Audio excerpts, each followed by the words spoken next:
ஹல்லேலூயா. கர்த்தருக்கு மகிமை உண்டாவதாக. ஏசாயாவின் புத்தகம் 44வது அதிகாரம் 2வது வசனம் 3 வசனங்களை நாம் வாசிக்கலாம்.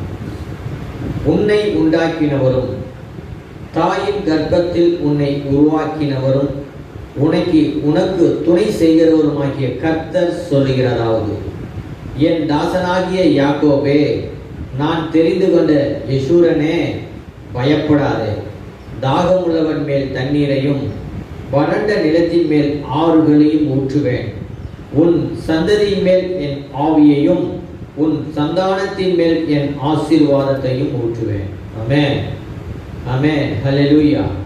கர்த்தர் இந்த நாளில் நம்மை பார்த்து சொல்லுகிறார், யாக்கோபே, நான் தெரிந்து கொண்ட யெஷூரனே, பயப்படாதே. தாகம் உள்ளவன் மேல் தண்ணீரையும் வறண்ட நிலத்தின் மேல் ஆறுகளையும் ஊற்றுவேன். உன் சந்ததியின் மேல் என் ஆவியையும் உன் சந்தானத்தின் மேல் என் ஆசீர்வாதத்தையும் ஊற்றுவேன் என்று கர்த்தர் சொல்கிறார். கர்த்தர் பெரிய காரியங்களை நம்முடைய வாழ்க்கையிலே செய்து கொண்டிருக்கிறார். நன்றியோடு நாங்கள் ஸ்தோத்திரிக்கிறோம். எங்கள் அன்பின் பரலோக பிதாவே, இந்த வசனத்துக்காக நன்றி. தகப்பனே, நான் தெரிந்து கொண்ட யாக்கோபே என்று சொல்லியிருக்கீங்கப்பா. நீங்கள் என்னை தெரிந்து கொண்டதுக்காக நன்றி, நன்றி, நன்றி அப்பா. எங்கள் வாழ்க்கையில் வறண்டு கிடக்கிற இடங்களிலே அப்பா தண்ணீரை நீங்கள் அப்பா பொழிய பண்ணுகிறீங்க. அதற்காக நன்றி, நன்றி, நன்றி ராஜா. நன்றியோடு உண்மை நான் ஸ்தோத்தரிக்கிறேன், துதிக்கிறேன். இந்த நாளில் அப்பா இந்த ஆராதனையை அப்பா நடத்தும்படியாக உங்களுடைய கருத்தில் நாங்கள் கொடுக்கிறோம். ஏசப்பா, நீங்கள் வந்து இந்த ஆலயத்தை நிரப்புங்க. பரிசுத்த ஆவியான ஒரு ஆளுகை இந்த இடம் முழுவதும் இருக்கும்படியாக நான் ஜெபிக்கிறேன். தகப்பனே, இந்த ஆராதனையில் ஆவியானவர் என்ன சித்தம் உள்ளவராக இருக்கிறாரோ அதன்படி இந்த ஆராதனை நடத்தும்படியாக நான் ஜெபிக்கிறேன். எங்கள் மத்தியிலே ஆண்ட்ரூ பிரதரை கொண்டு வந்ததற்காக, அழைத்து வந்ததுக்காக உமக்கு கோடான கோடி நான் நன்றி செலுத்துகிறேன் அப்பா. சகோதரன் மூலமாக நீங்கள் வெளிப்படுத்த இருக்கிற அப்பா அந்த வார்த்தைகளுக்காக நன்றி. ஆவியானவர் வெளிப்படுத்தும்படியாய் நான் நன்றி செலுத்துகிறேன், ஸ்தோத்தரிக்கிறோம், துதிக்கிறேன் ராஜா. தகப்பனே, இந்த ஆராதனையினுடைய வல்லமை நிரப்பட்டும், வல்லமை நிரப்பட்டும், வல்லமை வல்லமை வல்லமை இந்த இடத்துல நிரப்பட்டும் ஆண்டவரே. நன்றியோடு ஸ்தோத்தரிக்கிறேன். எல்லா நாமத்துக்கும் மேலான நாமம் இயேசு கிறிஸ்துவின் நாமத்தை இந்த நாளில் நாங்கள் உயர்த்துகிறோம், மகிமைப்படுத்துகிறோம், கனப்படுத்துகிறோம் அப்பா. நன்றி செலுத்துகிறோம். வானத்திலும் பூமியிலும் இயேசு கிறிஸ்துவின் நாமமே எல்லாங்கள், வேற ஒரு நாமம் ஒன்றும் கொடுக்கப்படவில்லையே அப்பா. அந்த நாமத்தை இப்பொழுது நாங்கள் ஸ்தோத்தரிக்கிறோம், துதிக்கிறோம் ராஜா. நன்றி செலுத்துகிறோம் அப்பா. ஓ ராபா ஷாக்கா ராபா பாபா. ஒரு விசை எங்களை சுத்திகரிங்க. உங்களுடைய ரத்தத்தினால சுத்திகரிங்கப்பா. இயேசு கிறிஸ்துவின் ரத்தத்தினாலே நீதிமானாக்கப்பட்டிருக்கீங்கன்னு சொல்லியிருக்கிற உங்களுடைய வசனத்தின்படி ராஜா, எங்களை உங்களுடைய ரத்தத்தினாலே நீதிமான ஆக்கியிருக்கீங்கப்பா. அப்பா தகப்பனே, உங்களுடைய ரத்தத்தினாலே எங்கள் பாவங்களை கழுவி இருக்கிறீங்கப்பா.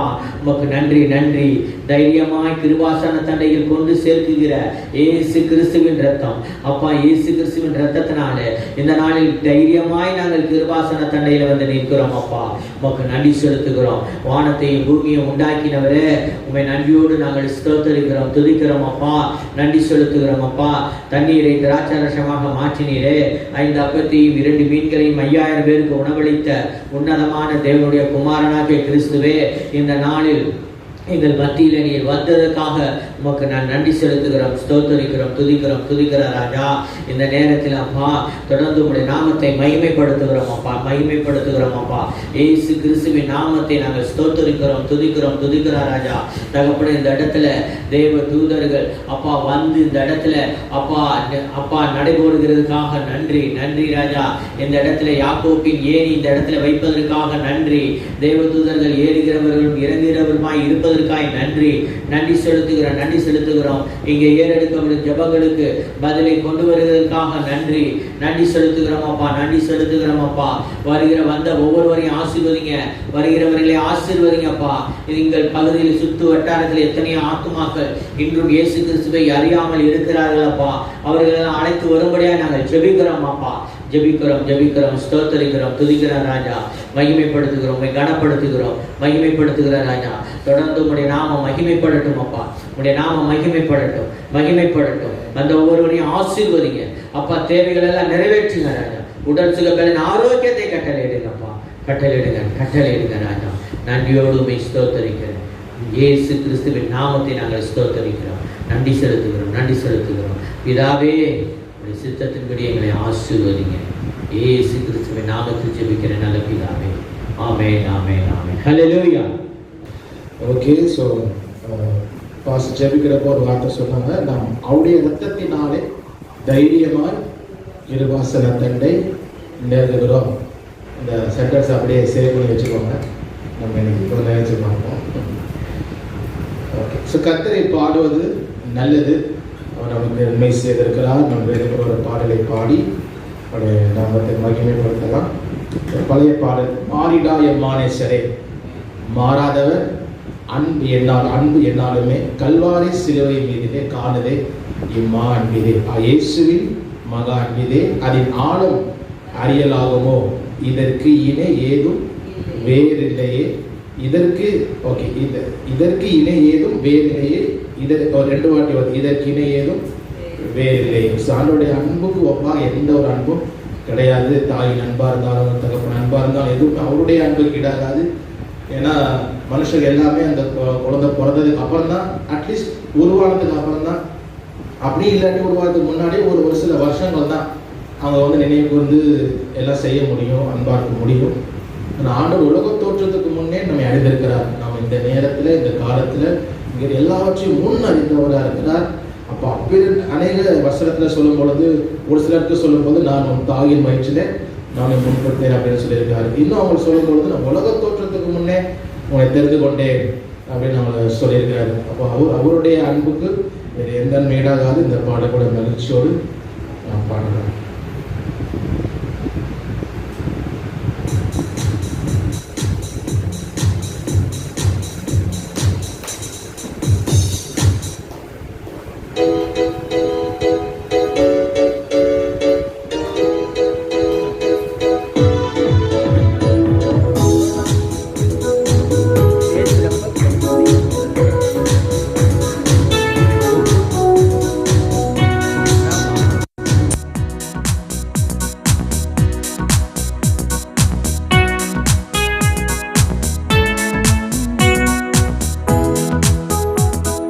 மாறிடா எம்மானேசரே, மாறாதவர் நாளுமே கல்வாரி சிலுவை மீதிலே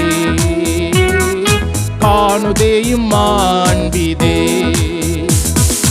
மாறிடா எம்மானேசரே, மாறாதவர் நாளுமே கல்வாரி சிலுவை மீதிலே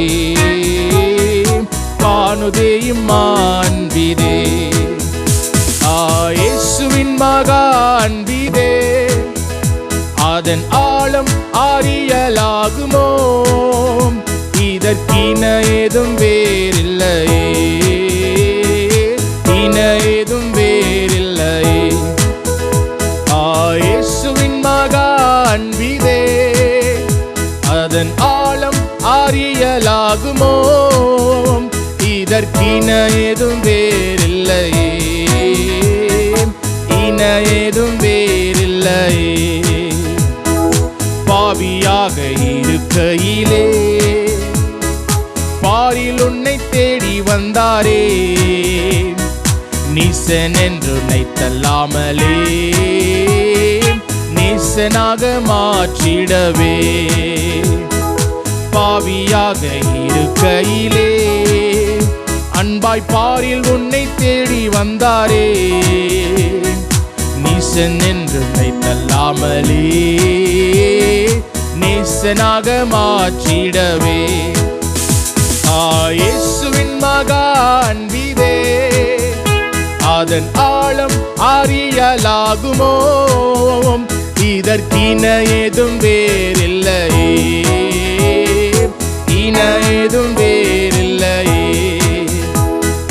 இயேசுவின் மகா அன்பிதே, அதன் ஆழம் அறியலாகுமோ, இதற்கின ஏதும் வேறு ஏதும் வேறில்லையே. உள்ளத்தால் அவரை தள்ளினும் நம் உள்ளம் போல நேசித்ததினால் அல்லல் யாவும் அகற்றிடவே ஆதிதேவன் பலியானாரே. உள்ளத்தால் அவரை தள்ளினும் தம் உள்ளம் போல நேசித்ததினால் அல்லல் யாவும் அகற்றிடவே ஆதிதேவன் பலியானாரே. இயேசுவின் மகா அன்பிதே அதன் ஆழம் அறியலாகுமோ. இதற்கின ஏதும் வேறில்லையே, இன ஏதும் வேறில்லையே. இயேசுவின் மகா அன்பிதே அதன் ஆழம் அறியலாகுமோ. இதற்கின ஏதும் வேறில்லையே, இன ஏதும் வேறில்லையே. ஆவியால் அன்பை பகர்ந்திட தூய தேவனின் மின் சாயல் அணிய ஆவியாலே அன்பை தந்திட்டார் ஆவலாய் அவரை சந்திக்க. ஆவியால் அன்பை பகர்ந்திட தூய தேவனின் மின் சாயல் அணிய ஆவியாலே அன்பை தந்திட்டார் ஆவலாய் அவரை சந்திக்க. இயேசுவின் மகா அன்பிதே அதன் ஆழம் அறியலாகுமோ. இதற்கின ஏதும் வேறில்லையே, இன ஏதும் வேறில்லையே. இயேசுவின் மகா அன்பிதே அதன் ஆழம் அறியலாகுமோ. இதற்கின ஏதும் வேறில்லையே, இன ஏதும் வேறில்லையே. நியாய வீதி நீதமாதிலே நீயும் நீலையாகும் தைரியம் பெறவே பூரணமாய் அன்பு பெருக புண்ணியரின் அன்பு வல்லதே. நியாய வீதி தீனமாதிலே நீயும் நீலையாகும் தைரியம் பெறவே பூரணமாய் அன்பு பெருக புண்ணியரின் அன்பு வல்லதே. இயேசுவின் மகா அன்பிதே அதன் ஆழம் அறியலாகுமோ. இதற்கின ஏதும் வேறில்லையே, இன ஏதும் வேறில்லையே. இயேசுவின் மகா அன்பிதே அதன் ஆழம் அறியலாகுமோ. இதற்கின ஏதும் வேறில்லையே, இன ஏதும் வேறில்லையே. பயமாதை நீக்கிடுமே யாவும் பாரினிலே சாகித்திடுமே. அது விசுவாசம் நாடிடுமே அன்பு ஒரு காலும் ஒழியாதே. பயமாதை நீக்கிடுமே யாவும் பாரினிலே சாகித்திடுமே. அது விசுவாசம் நாடிடுமே அன்பு ஒரு காலும் ஒழியாதே. இயேசுவின் மகா அன்பிதே அதன் ஆழம் அறியலாகுமோ. இதற்கின ஏதும் வேறில்லையே, இன ஏதும் வேறில்லையே. இயேசுவின் மகா அன்பிதே அதன் ஆழம் அறியலாகுமோ. இதற்கின ஏதும் வேறில்லையே, இன ஏதும் வேறில்லையே. இயேசுவின் மகா அன்பிதே அதன் ஆழம் அறியலாகுமோ. இயேசுவின் மகா அன்பிதே அதன் ஆழம் அறியலாகுமோ. ஏதும் வேறில்லையே, இன ஏதும் வேறில்லையே, இதற்கின ஏதும் வேறில்லையே, இன ஏதும் வேறில்லையே. அல்லேலூயா. அவருடைய அன்புக்கு இணையாக வேறு எதுவுமே இல்லை. நம்ம இன்னொரு பாடலை கூட பாடலாம். இரத்தமே சிந்தப்பட்ட இரத்தமே, விலையேற பெற்றவல்ல இரத்தமே, ஆண்டவரே நமக்காக இரத்தம் சிந்தினார். அதனால் விடுதலை, அவருடைய இரத்தத்தினால விடுதலை, அவருடைய இரத்தத்தினால பாவ மன்னிப்பு எல்லாவற்றையும் அவர் தமது இரத்தத்தை சிந்தி அவன் விடுதலை தந்தார். நாம் அதை அவருடைய சிலுவையை நினைத்து, அவருடைய பாடலை நினைத்து இந்த பாடலை கூட பாடலாம்.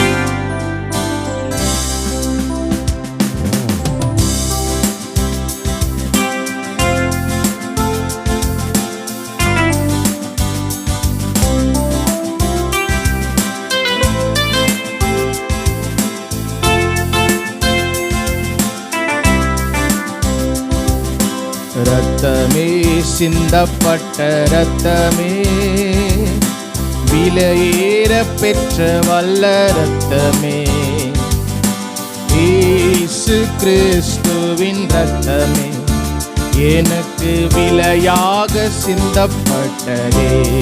இரத்தமே, இரத்தமே சிந்தப்பட்ட இரத்தமே, விலையேற பெற்ற வல்ல இரத்தமே, இயேசு கிறிஸ்துவின் இரத்தமே, எனக்கு விலையாக சிந்தப்பட்டதே.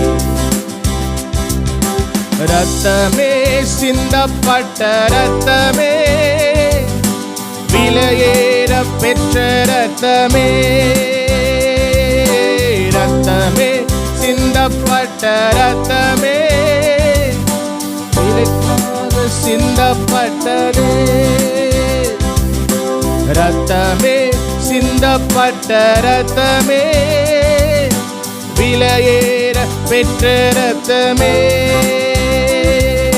இரத்தமே சிந்தப்பட்ட இரத்தமே, விலையாக சிந்தப்பட்டதே, எனக்கு விலையாக சிந்தப்பட்டதே, எனக்கு விலையாக சிந்தப்பட்டதே. பாவங்கள் யாவையும் கழுவி என்னை பரிசுத்தமாக்கின வல்ல இரத்தமே, பாவங்கள் யாவையும் கழுவி என்னை பரிசுத்தமாக்கின வல்ல இரத்தமே, சுத்தமான சாட்சியை எனக்கு தந்து, சுத்தமான சாட்சியை எனக்கு தந்து, சுத்திகரித்த பரிசுத்த இரத்தமே, சுத்திகரித்த பரிசுத்த இரத்தமே, இரத்தமே சிந்தப்பட்ட இரத்தமே, விலையேற பெற்ற இரத்தமே, இரத்தமே சிந்தப்பட்ட இரத்தமே, எனக்கு விலையாக சிந்தப்பட்டதே. இரத்தமே சிந்தப்பட்ட இரத்தமே, விலையேற பெற்ற இரத்தமே, இரத்தமே இரத்தமே எனக்கு விலையாக சிந்தப்பட்டதே, எனக்கு விலையாக சிந்தப்பட்டதே, எனக்கு விலையாக சிந்தப்பட்டதே. தூரமான புறஜாதி எனக்கு சொந்தம் என்ற உறவை தந்த இரத்தமே, தூரமான புறஜாதி எனக்கு சொந்தம் என்ற உறவை தந்த ரத்தமே, ஜீவனுள்ள புதிய மார்க்கத்தினுள், ஜீவனுள்ள புதிய மார்க்கத்தினுள் பிரவேசிக்க தைரியம் தந்த ரத்தமே, பிரவேசிக்க தைரியம் தந்த ரத்தமே, ரத்தமே சிந்தப்பட்ட ரத்தமே, விலையேற பெற்ற ரத்தமே, ரத்தமே சிந்தப்பட்ட ரத்தமே, எனக்கு விலையாக சிந்தப்பட்டதே, ரத்தமே சிந்தப்பட்ட ரத்தமே, இயேசுவின் ரத்தம் விலையேற பெற்ற ரத்தமே, ரத்தமே சிந்தப்பட்ட ரத்தமே, எனக்கு விலையாக, எனக்கு விலையாக, எனக்கு விலையாக,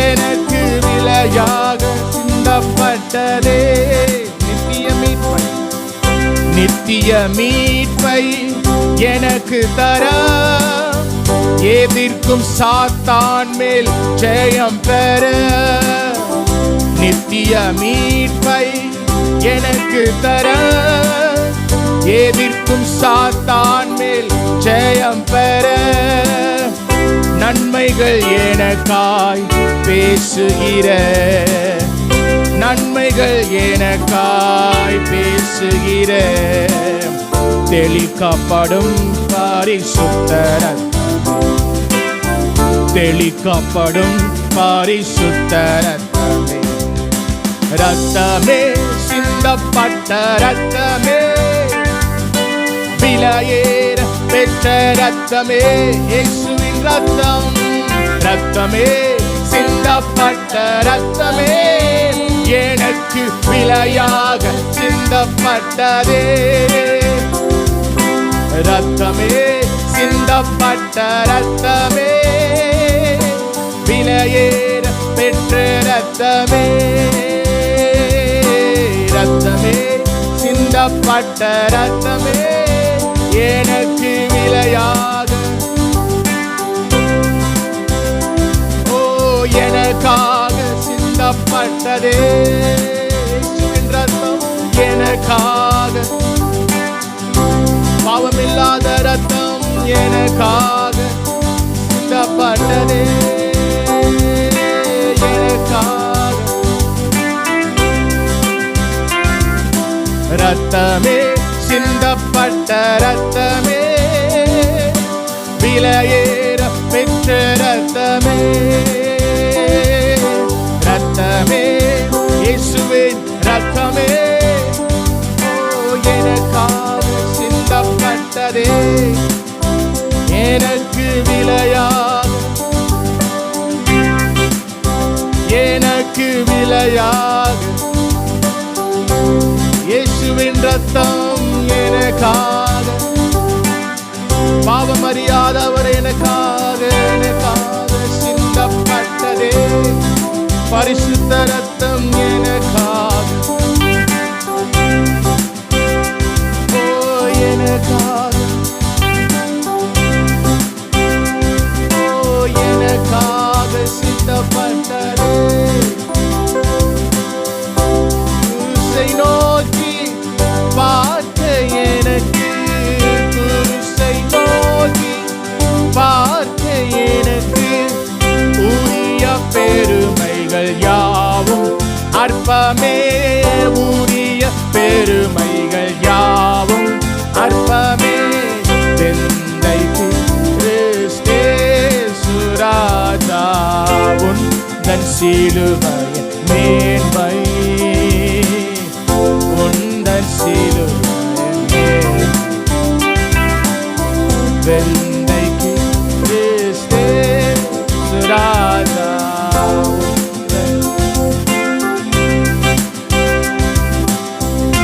உந்தன் சிலுவையின்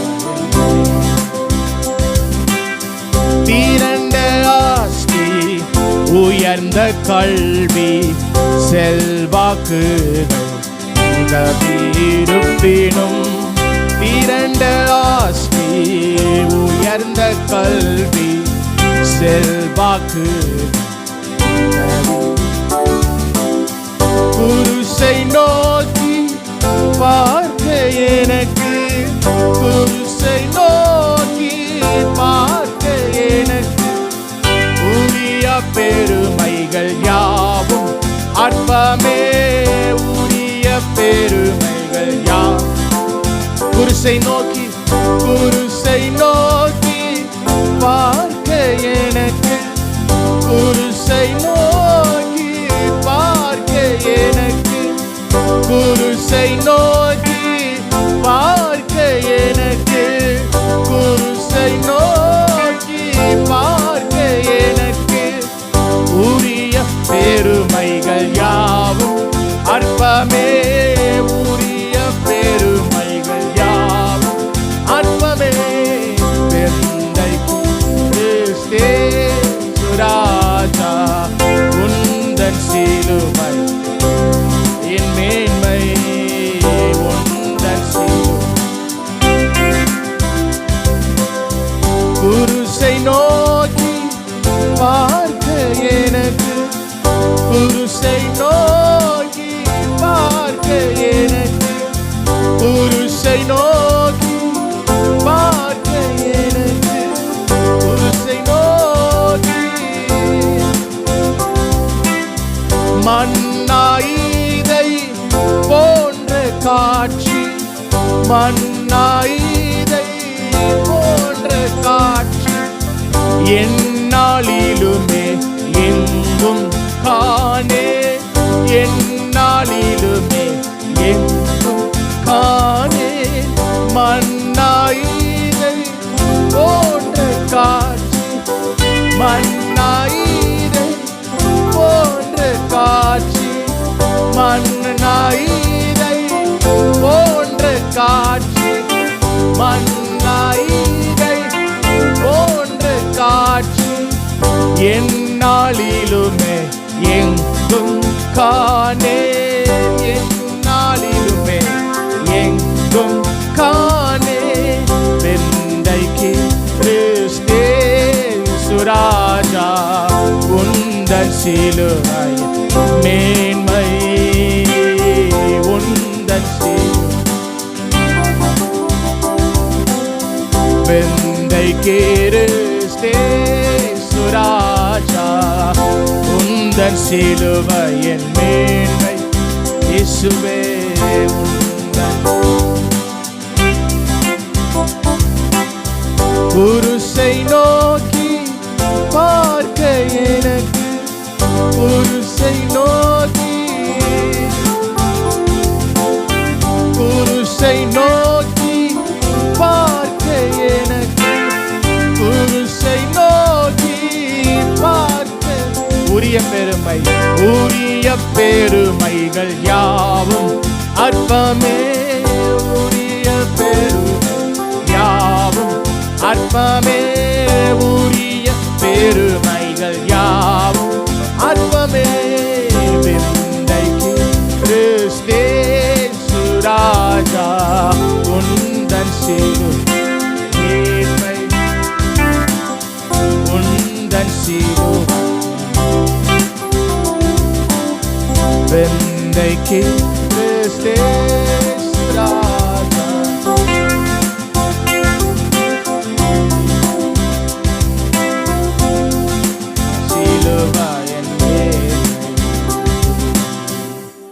ஆண்டவரே, இதை போன்ற ஒரு காட்சி நாங்கள் எங்கும் பார்ப்பதில்லை. உலகத்தில் எவ்வளவோ தெய்வங்களை குறித்து சரித்திரங்கள் உண்டு, ஆட்டோபயோகிராஃபி உண்டு. கற்பனை கதையில கூட இது போல தேவன் ஒருத்தர் இருந்தார், கடவுள் இருந்தார், வந்தார் ஜனங்களுக்காக, தான் மண்ணினாலே உண்டாக்கின மனுஷனுக்காக தன்னையே பலியாக எவ்வளோ பாடுகள் பட்டார் என்று நாங்கள் கற்பனையில் கூட நாங்கள் வாசித்ததில்லை. நான் இதை போன்ற காட்சி நாங்கள் என்னாலுமே எங்கேயுமே பார்க்க முடியாத ஆண்டவரே, நீர் நல்ல தகப்பனாக இருக்கு. விலையேற பெற்ற ரத்தத்தை எங்களுக்காக சிந்தினீர். ஆண்டவரே, எங்களுக்குள்ள சில நேரம் பெருமையாக நாங்கள் பேசுவதோடு தகப்பன், காரணம் நாங்கள் சிலுவையை தியானிக்கிறது மிக குறைவு. சிலுவையை நோக்கி பார்த்த ஒரு மனுஷன் எப்படி தன்னை மேன்மை பாராட்ட முடியும்? ஆண்டவரே, நீர் எங்களுக்கு சிலுவையில செய்த காரியம், தம்மை தாமே வெறுமையாக்கி எல்லா மகிமையும் விட்டு அடிமையின் ரூபம் எடுத்து பல பாடுகள் பட்டு அவர்கள் முகத்தில் எச்சிகளை துப்பி அடிபட்டு வாரினால் அடிபட்டு நாங்கள் அதை பார்க்கும் பொழுது நாங்கள் எங்களுடைய ஒரு சின்ன காரியத்தை எப்படி மேன்மை பாராட்ட முடியும்? ஆண்டவரே, நாங்கள் சிலுவையை ஒழுங்கா தியானம் பண்ணணும். சிலுவையில பார்த்துட்டு ஐயோ பாவன் அழுதுட்டு போறதில்ல. ஆண்டவரே, நாங்கள் உண்மை குறித்தே மேன்மை பாராட்டணும். சிலுவையில நீர் செய்த காரியத்தை குறித்தே மேன்மை பாராட்டணும். நாங்கள் குருசை நோக்கி பார்க்கணும், ஒவ்வொரு நாளும் பார்க்கணும். எங்களுக்குள்ள பெருமை வரும்பொழுதெல்லாம் உண்மை நோக்கி நாங்கள் பார்க்கணும்.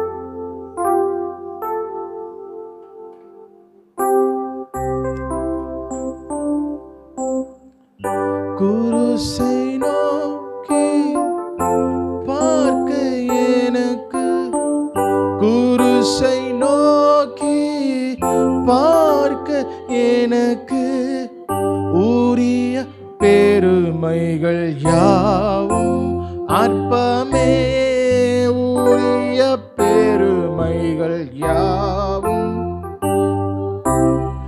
மண்ணாயிதை போன்ற காட்சி, மன்னா இதை போன்ற காட்சி என்னாலிலுமே எங்கும் காணேன், என்னாலிலுமே எங்கும்.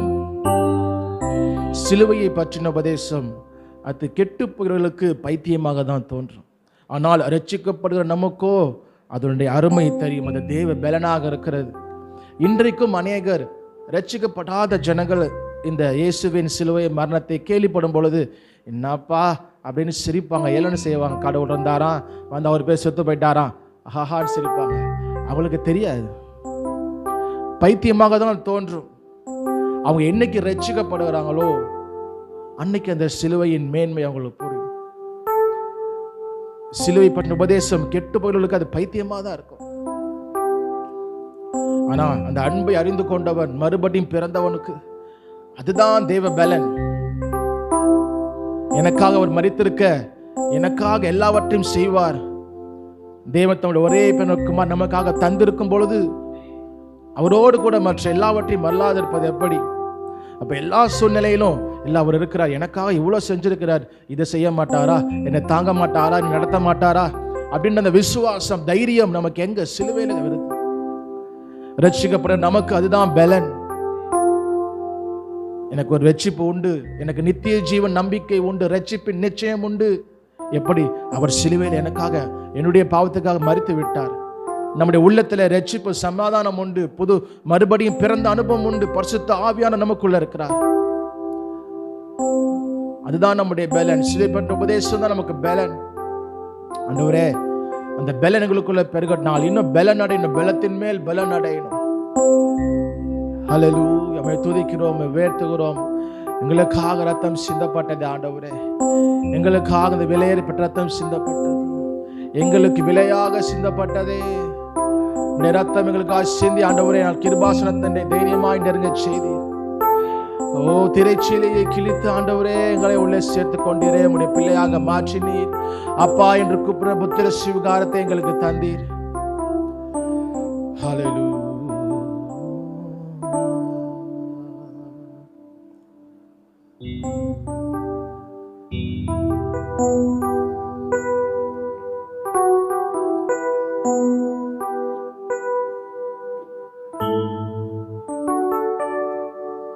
ஹல்லேலூயா, ஸ்தோத்திரம் ஆண்டவரே. ஹல்லேலூயா, ஹல்லேலூயா, ஹல்லேலூயா.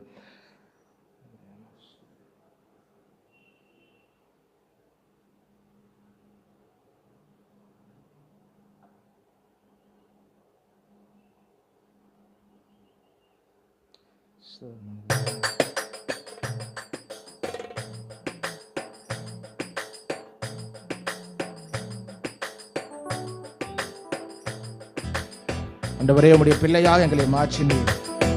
ஒரு பாவியை போல பரிசுத்த ஸ்தலத்துக்குள்ள நுழைய முடியாம ஒரு பாவியை போல தூரத்தை நின்று அல்ல ஆண்டவரே, உம்முடைய பிள்ளையை போல உம்மிடத்துல பேச விரும்புகிறோம்.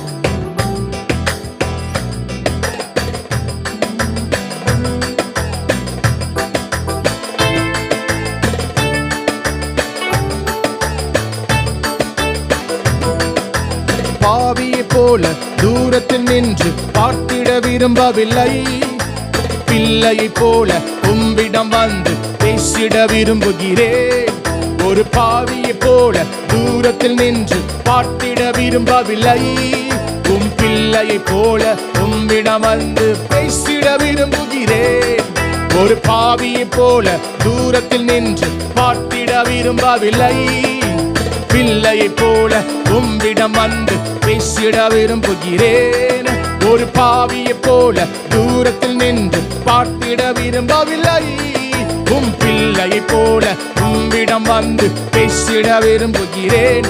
என் அன்பே, என் அன்பே, என் அன்பே, என் அன்பே, என் அன்பே, என் அன்பே, என் அன்பே, என் அன்பே. உந்தன் மகா பரிசுத்த ஸ்தலத்தில் நான் உம்மை பார்க்கணும், உந்தன் முகத்தை பார்த்து நான் உம்மை ரசிக்கணும்.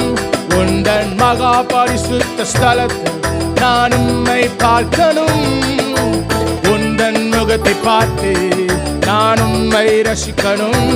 என் அன்பே, என் அன்பே, என் அன்பே, என் அன்பே, என் அன்பே, என் அன்பே,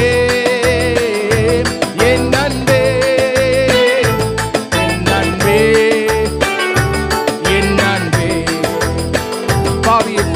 பாவியை போல தூரத்தில் நின்று பார்த்திட விரும்பவில்லை, உம் பிள்ளையை போல உம்மிடம் வந்து பேசிட விரும்புகிறேன்.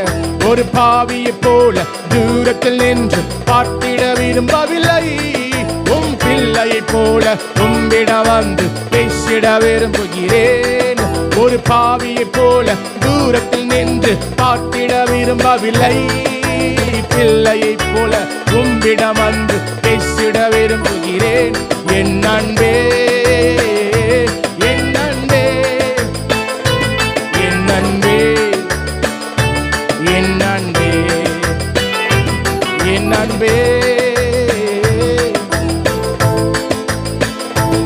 என் அன்பே.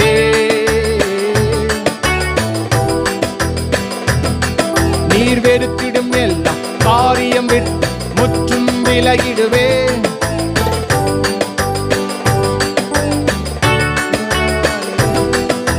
வாரினால் அடிப்பட்ட முருகை அன்பை எண்ணுகிறேன்.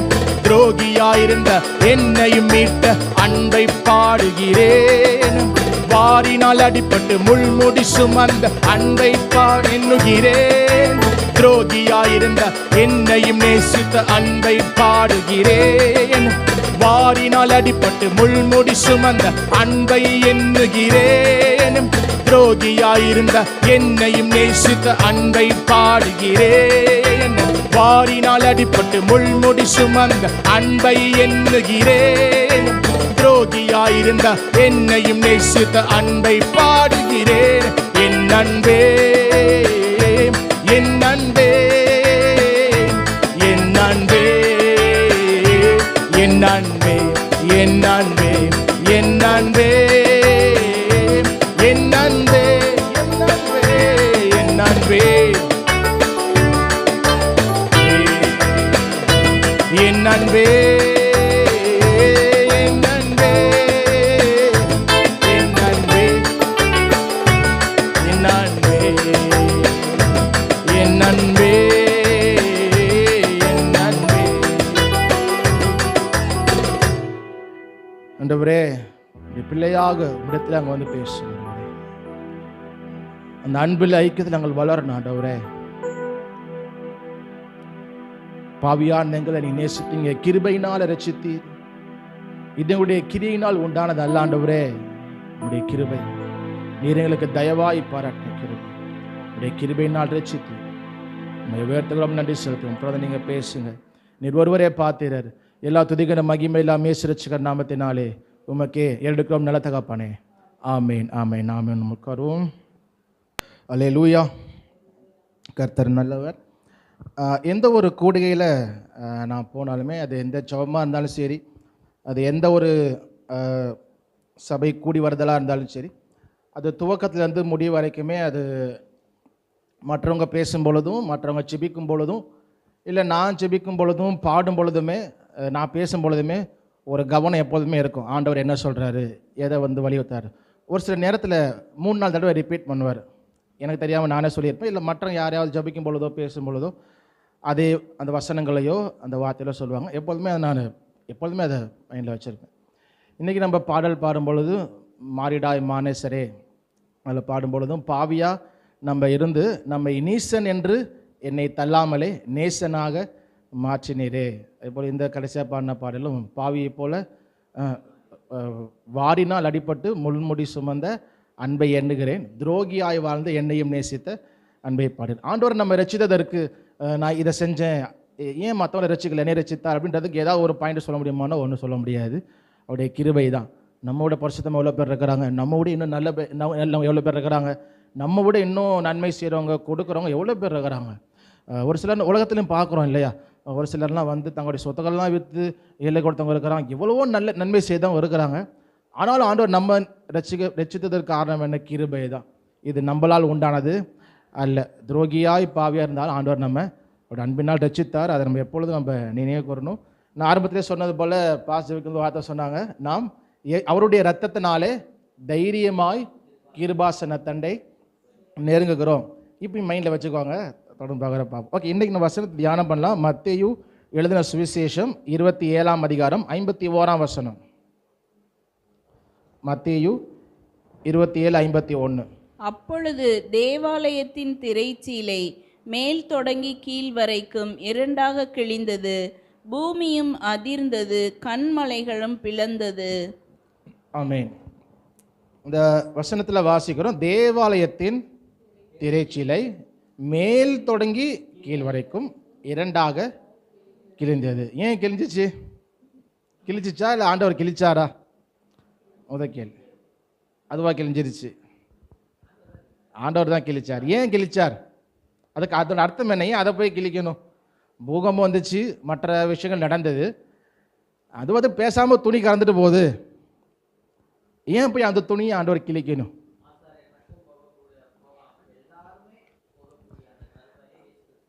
ஆமாம். அப்போது அந்த திரைச்சீலை எதற்காக உண்டாக்கப்பட்டது? முதல்ல எதற்காக அங்கே விரிக்கப்பட்டது? ஜனங்களாக அதை விரிக்கலை, ஆண்டவர் தான் விரிக்க சொல்கிறார். இந்த மாதிரி திரைச்சீலை உண்டு பண்ணு, அது இத்தனை மூலம் இத்தனை நீளம் இருக்கணும், அதில் இந்தந்த கலர் நூலெல்லாம் நீ பயன்படுத்தணும், அது எங்கே வைக்கணும், எல்லாமே ஆண்டவர் தான் சொல்கிறார். அப்போது எதற்காக அந்த திரைச்சீலை உண்டாக்கப்பட்டது, அதன் நோக்கம் என்ன அப்படின்னு நம்ம மூலம் தெரிஞ்சாதான் அது கிழிக்கிறப்போ அப்போ எது மாறுது, ஏன் கிழிக்கிறான்றது நமக்கு புரியும். பழைய ஏற்பாட்டில் நம்ம பார்க்கும் பொழுது இந்த திரைச்சீலையை தேவனுக்காக உண்டு பண்ண சொன்னார். நம்ம வாசிப்போம். யாத்திராகமம் 26ஆம் அதிகாரம் 31 33. இளநீல நூலும் இரத்தாம்பர நூலும் சிவப்பு நூலும் திரித்த மெல்லிய பஞ்சு நூலுமான இவற்றால் ஒரு திரைச்சீலையை உண்டு பண்ண கடவாய். அதிலே விசித்திர வேலையால் செய்யப்பட்ட கேருபீன்கள் வைக்கப்பட வேண்டும். சீத்திம் மரத்தினால் செய்து பொன் தகட்டால் மூடப்பட்ட 4 தூண்களிலே அதை தொங்கவிடு. அந்த தூண்கள் 4 வெள்ளி பாதங்கள் மேல் நிற்கவும் அவைகளின் கொக்கிகள் பொன்னினால் செய்யப்படவும் வேண்டும்.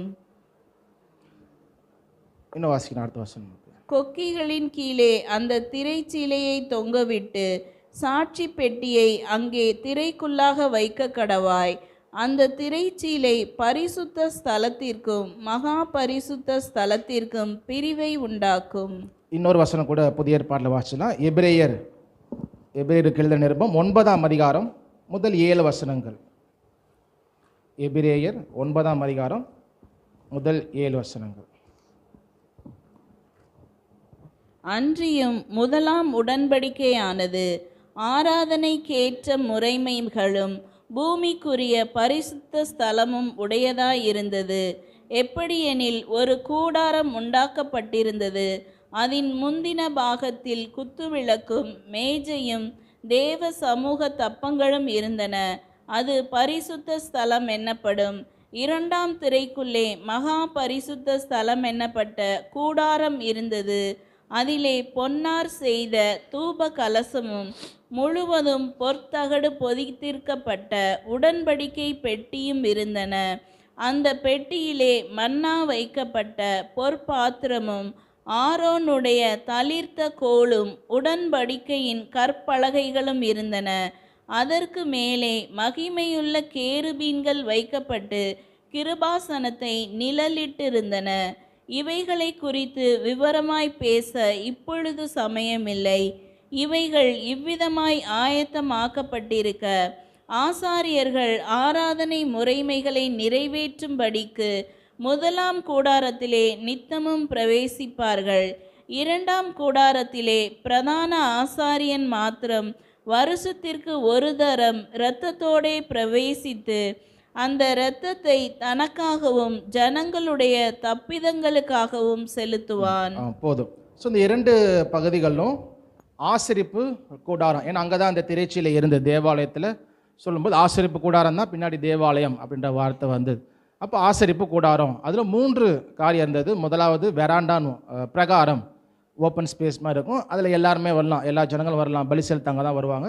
அங்கே ஒரு பலிபீடம் இருக்கும், வருவாங்க, ஆசாரியன்ட்டு கொடுப்பாங்க, அவர் பலி செலுத்துவார், நடப்பாங்க. அடுத்து ஒரு ரூம், ஒரு திரைச்சீலை, ஒரு ரூம், அது பரிசுத்த ஸ்தலம். அந்த பரிசுத்த ஸ்தலத்தில் ஆசாரியர்கள் அப்படின்னு எல்லாருமே இருப்பாங்க. ஆரோனுடைய பிள்ளைங்க நிறைய பேர் அவங்க எல்லாம் ஆசாரியர் தானே. அவங்க எல்லாருமே அங்கே உள்ளே போய் வேலை செய்கிறது, நிறைய விஷயங்கள் வேலை பார்ப்பாங்க. அது அவங்க மட்டும்தான் உள்ளே போகும். ரெண்டாவதாக ஒரு அறை, ஃபஸ்ட்டு பிரகாரம் பரிசுத்த ஸ்தலம், அடுத்து மகா பரிசுத்த ஸ்தலம். அங்கே வந்து உடன்படிக்கை பெட்டி வைத்திருந்தார். அந்த பெட்டிக்குள்ளே என்ன இருந்தது? மன்னா வைக்கப்பட்ட பொற்பாத்திரம், மோசையினுடைய அந்த ஆரோனுடைய துளிர்த்தோல், அப்புறம் அந்த 10 கட்டளை, அந்த கற்பலகைகள், இது 3மே இருந்தது. இதுக்கு மேலே கேருபீன்களை ஆண்டவர் செய்ய சொல்லி அது மேலே உடன்படிக்கை பெட்டி மேலே வைக்க சொல்லியிருந்தார். இந்த மகா பரிசுத்த ஸ்தலத்தில் எல்லா ஆசாரியரும் கூட போக முடியாது. அந்த பிரதான ஆசாரியன் ஒரே ஒரு ஆசாரியன் இருப்பார். ஆசாரியர் நிறைய பேர் இருப்பாங்க, அதில் பிரதான ஆசாரியர் அப்படின்னு ஒருத்தர் இருப்பார். அவரு தான், அதுவும் வருஷத்துக்கு ஒரு தடவை அதுக்குள்ளே போய் ஜனங்களுக்காக பலி செலுத்தி பாவமன்னிப்புக்காக போகணும். அவர் உள்ளே போகிறதுக்கு முன்னாடி அவரு தன்னை பரிசுத்தம் பண்ணிக்கணும், ஸ்நானம் பண்ணணும். அவருக்கு ஒரு கிடாவை அவனையே கொண்டு வந்து பலி செலுத்தி அப்படி தங்கள் பாவங்களுக்காக நிவர்த்தி செய்து அவ்வளோ பரிசுத்தமாகி ஆண்டவர் கொடுத்த வஸ்திரம், பரிசுத்த வஸ்திரம், அந்த வஸ்திரத்தை போட்டுக்கொண்டு ரொம்ப அவங்களே பயத்தோடு தான் என்ன பண்ணுவாங்க, போவாங்க. வருஷத்துக்கு ஒரு தடவை தான். அதுவும் அவங்கள உள்ளே அனுப்பும் பொழுது கயிறு கட்டி தான் அனுப்புவாங்களாம். ஏன்னா அவங்க மணி கட்டியிருப்பாங்க, இல்லை கயிறு கட்டி அனுப்புவாங்களாம். ஏன்னா அவங்க சப்போஸ் உள்ளே போய் பாவம் செஞ்சுட்டாங்க அப்படின்னா சில நேரம் தூதன் வந்து அவங்களை அடிச்சிடுவாங்க, அடித்து அங்கேயே இறந்துருவாங்க. அவன் செத்து போயிட்டான், இவங்க போய் உள்ளே தூக்க முடியாது, இவங்களும் அடி விழும். கயிறை பிடிச்சா நான் பண்ணுவாங்க, செத்துட்டான் அப்படின்னா. ஆமாம், மணியை கட்டி விட்டு கயிறை கட்டி விட்டு அனுப்புவாங்க. அவர் நடந்துட்டு இருந்தாருன்னா மணி ஆடும், ஆளுகளோட இருக்கிறாரு அப்படின்னு. ரொம்ப நேரம் மணி சத்தத்தை காணோம், மணி சத்தத்தை காணாண்டா, கயிறை பிடிச்சி எழுறா அப்படி எழுப்பாங்க. ஸோ அவ்வளோ பயம் அவங்களுக்கே போகிறதுக்கே. ஆனால் ஆசாரியம் மட்டும்தான், பிரதான ஆசிரியர் மட்டும்தான் வருஷத்துக்கு ஒரு தடவை அதுக்குள்ளே போக முடியும். அந்த திரைச்சீலை, இந்த திரைச்சீலை வந்து ஒரு ஒரு தோராயமாக கணக்கு பண்ணி சொல்லும்போது 60 அடி இருந்துருக்குமா. 60 அடியில் 4 இன்ச்சு திக்னஸ்லாம் பண்ணாங்க. முன்னாடி 30 அடியில் சும்மா இருந்திருக்கு. ஏரோது புதிய ஏற்பாடு காலத்தில் வந்தார்ல ஏரோது ராஜா, அவர் வந்து மக்களை பிரியப்படுத்தணுன்றதுக்காக இன்னும் பிரம்மாண்டமாக அந்த எல்லாத்தையும் செஞ்சார். அப்போ செய்யும் பொழுது அந்த 40 அடியில் இருந்ததை இன்னும் 60 அடிக்கு அந்த ஹைட்டு ஏற்றி ஸ்க்ரீன் இருந்திருக்கலாம். 4 இன்ச்சு திக்கு இருந்திருக்கலாம். நெருப்பு பிடிச்சா கூட சீக்கிரம் எரியாதுன்னு அவ்வளோ திக்னஸாக அந்த துணி இருந்திருக்கு. அதுக்காக தான் தேவன் உண்டு பண்ணினார். இதில் நம்ம யாத்திராமத்தில் வாசித்தோம், அது பிரிவை உண்டாக்கும். நம்ம வாசிப்போம், பிரிவு ஒரு உண்டாக்கும். மகா பரிசுத்த ஸ்தலத்துக்கும் பரிசுத்த ஸ்தலத்துக்கும் இடத்துக்கும் ஒரு பிரிவு, ஜனங்களுக்கும் ஆசாரியனுக்கும் ஒரு பிரிவு. எல்லாரும் அதுக்குள்ளே என்ன பண்ண முடியாது, போக முடியாது. பிரதான ஆசாரியன் மாத்திரம்தான் போவார். அதே போல் புதிய ஏற்பாடு வாசிக்கும் பொழுதும் இந்த ஆசரிப்பு கூடாரத்தை குறித்து வாசித்தா இன்னும் நிறைய விஷயங்கள் இருக்குது. தேவன் சொன்ன விஷயங்கள். பவுல் அந்த நிருபத்தின் ஆசிரியர் சொல்வது போல, இப்பொழுது அதை விளக்கமாய் பேசுவதற்கு சமயம் இல்லை அப்படின்றது போல் நமக்கும் சமயம் இல்லை. அதனால் வந்து நம்ம அப்படியே விட்டுட்டு போயலாம். ஒரு சில வசனங்கள் நம்ம அப்புறமேட்டு அனுப்புகிறேன், எல்லாம் எடுத்தால வாசிங்க. சரி, அப்போது எதற்காக இந்த ஆசாரியன், இந்த லேவியர்கள் மட்டும்தான், ஆசாரியன் மட்டும்தான் அப்படின்னு தேவன் தெரிந்தெடுத்திருந்தார். ஜனங்க நேரடியாக ஆண்டவரை தொடர்பு கொள்ள முடியாது. இந்த பலி செலுத்துறது இல்லை, அவங்க பலி செலுத்தக்கூடிய பொருளை கொண்டு வந்து ஆசாரியன்ட்ட கொடுக்கணும், அவன் தான் பலி செலுத்துவான். இவங்க பலி செலுத்த முடியாது, அது தேவன் பிடிக்காத காரியம். அதே போல் அங்கே இருக்கிற விஷயங்களில் இவங்க உள்ளே போகக்கூடாது, இவங்க உள்ள அனுமதி இல்லை. அனுமதி இந்த ஹோட்டலில் போட்டிருப்பான், அந்த சமையல் அறைக்கு வந்து வெளியால் யாரும் அனுமதி இல்லை, உள்ளே வரக்கூடாது அப்படின்னு. அதே போல் அனுமதி இல்லை, உள்ளே போகக்கூடாது. போனால் ஒன்று ஆண்டவர் அடிச்சிடுவார், இல்லை தூது அடிச்சிடுவான், இல்லாட்டி மரண தண்டனை கொடுக்கணும், கல்லெறிஞ்சி கொண்டுருவாங்க. அவருடைய பொருட்களை வேறு யாரும் தொடவும் கூடாது. லேவியர்கள் மட்டும்தான் தொட்டு தூக்கிட்டு போய் அவங்க வைக்கணும், மற்ற யாரும் தொடக்கூடாது, உள்ளே வரக்கூடாது. அவ்வளோ விஷயங்கள் இருக்குது. பழைய ஏற்பாடு காலத்தில் அந்த ஆசாரியன் தான் போய் சேருவான். ஆசாரியன் மத்தியஸ்தனாக செயல்படுறார். யார்? ஜனங்களுக்கும் ஆண்டவருக்கும் நடுவில் நின்று இவங்களுக்கு பாவ நிவர்த்தி செய்வதற்கு பயன்படுத்துகிறாங்க. அதே போல் வசனத்தை போதிக்கிறதுக்கும் ஆசாரியன், லேவியர்கள் தான் வசனத்தை அவங்க போதிக்கணும். நம்ம நிறையா வசனங்கள் பார்க்கும்போது தான் நம்ம பார்க்கலாம். அவங்க பலி செலுத்துகிறாங்க, மத்தியஸ்தராக செயல்படுறாங்க, போதிக்கிறதில் இருக்கிறாங்க. மல்கியா 2ஆம் அதிகாரம் 7ஆம் வசனத்தில் பார்க்கும்பொழுது, அவன் வாயில் வேதம் இருக்கும், ஜனங்களுடைய வாயில் வேதத்தை தேடுவார்களே என்று சொல்லி பார்க்குறோம். அப்போ ஆசாரியன், லேவியர்கள் சொல்லும் பொழுது, ஏன்னா அவங்க அன்றோடு இருந்து அந்த வசனங்களை வாசிக்கிறதுக்கு எல்லாமே இருக்கிறதுனால அவங்க மக்களுக்கு போதிக்கிறாங்க. அப்போ ஜனங்க வந்து அவங்க சத்தியத்தை போதிக்கணுன்ட்டு ஆசாரியனுடைய வாயில் வேதத்தை அவங்க வந்து தேடுறாங்க. அப்போ அவர் வசனங்களை போதிக்கிறவங்களாக இருக்கிறாங்க. அதே போல் மத்தியஸ்தராக இருக்கிறாங்க. நேராக அவங்க போக முடியாது, அவங்க தான் பலி செலுத்தணும், அவங்க தான் இவங்களுக்காக பரிந்து பேசணும். எல்லாமே அவங்க நடுவில் இருந்து என்ன பண்ணுறாங்க, இது ஆண்டவர் தான் அதை என்ன பண்ணுறாரு, ஏற்படுத்துகிறார். இவங்க வந்து திரைக்குள்ளே போகக்கூடாது, பலி செலுத்தக்கூடாது, தேவனுடைய எந்த பொருட்களையும் தொடக்கூடாது, தூபம் காட்டவும் கூடாது, எல்லாம் அவங்க தான் செய்யணும். இந்த பொது ஜனங்களுக்கு, பொது மக்களுக்கு அனுமதி இல்லை. பாருங்கள், பலி செலுத்தக்கூடாது. சவுல் ராஜாவாக ஏற்படுத்தி இருக்கும் பொழுது சாமுவேல் சொல்கிறாரு, நீ போய் வெயிட் பண்ணு, நான் வந்து பலி செலுத்திட்டு நீ வந்து பெலிஸ்தீரோட யுத்தம் பண்ண போகலாம் அப்படின்னு சொல்கிறார். அப்போது சாமுவேல் வரத்துக்கு நேரம் ஆயிடுது. ஜனங்கள்லாம் கொஞ்சம் கொஞ்சமாக போகிறாங்க. ஒரு 1000 பேர் இருக்கிறாங்க அப்படின்னா 4 பேரை என்ன பண்ணுறாங்க, சாமுவேல் எப்போ வருது, நம்ம எப்போ போகிறது எல்லாம் வீட்டுக்கு போகிறாங்க.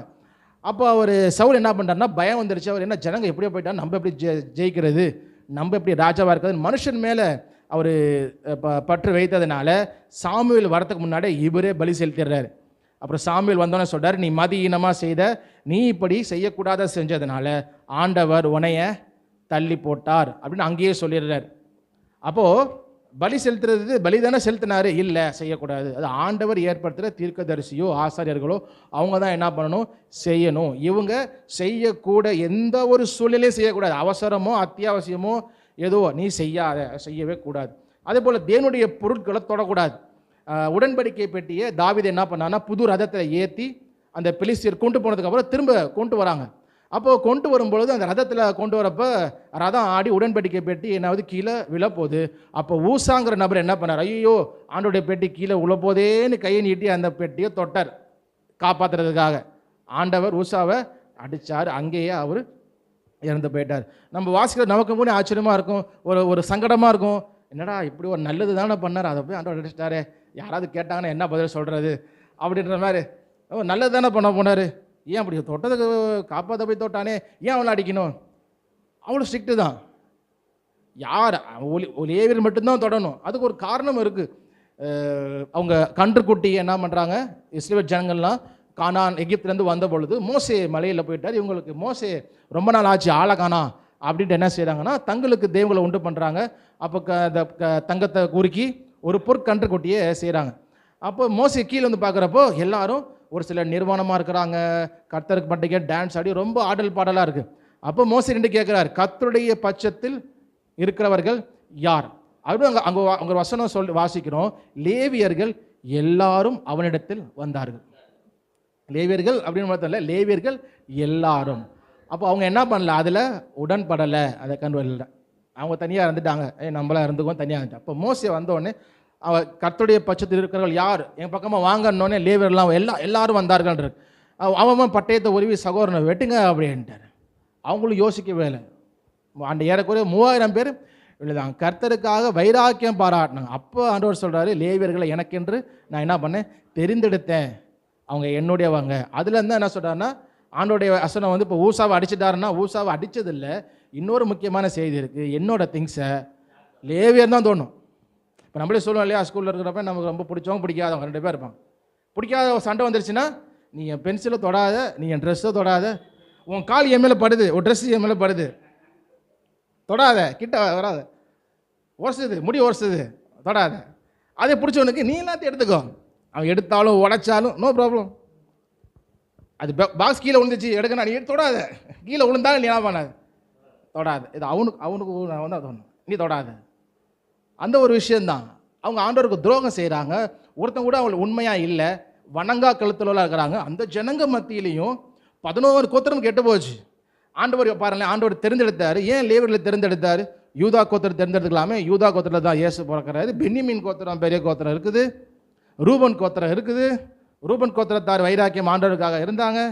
ஏன்னா ரூபன் கோத்திரத்தார் ரூபனுடைய முதல் பையன் யாக்கோபு. அதனால் எப்பொழுதுமே அவங்க கூட நின்னாங்க. இல்லை நாங்கள் அப்படி விட்டுற மாட்டோங்களே அப்படின்னு சொல்லிட்டு கடைசி வரைக்கும் நின்னாங்க. அன்றைய நேரத்தில் நிறைய ஆலோசனையும் வந்து கொடுத்தாங்க. அப்போ எல்லாரும் இவ்வளோ கோத்திரம் இருக்கிறப்ப ஏன் லேவியர்கள் மட்டும் தெரிந்து கொண்டாங்கன்னா அவங்க வைராக்கியமாக நின்னாங்க. மோவாப் ஜனங்களோடு அவங்க பாவம் செய்த பொழுதும் ஜனங்கள்லாம் மோவாப் தேசத்து பெண்களோட பீலையாம் காலத்தில் பாவம் செஞ்சு ஐயோ வாதை வந்துருச்சு. வாதை வந்த உடனே ஜனங்களெல்லாம் கூடி மோசெல்லாம் கூடி ஒரு இடத்துல கூடி அழுதுகிட்டு இருக்கிறாங்க. ஆண்டவரே அப்படி தப்புட்டோமே அழுதுகிட்டு இருக்கிறாங்க சபை எல்லாரும் சேர்ந்து. அப்போ ஒரு மனுஷன், இஸ்ரவேல் மனுஷன் என்ன பண்ணுறான், போய் மோவாபிய ஸ்திரியை கூட்டிக்கிட்டு ரோமுக்கு போகிறான்.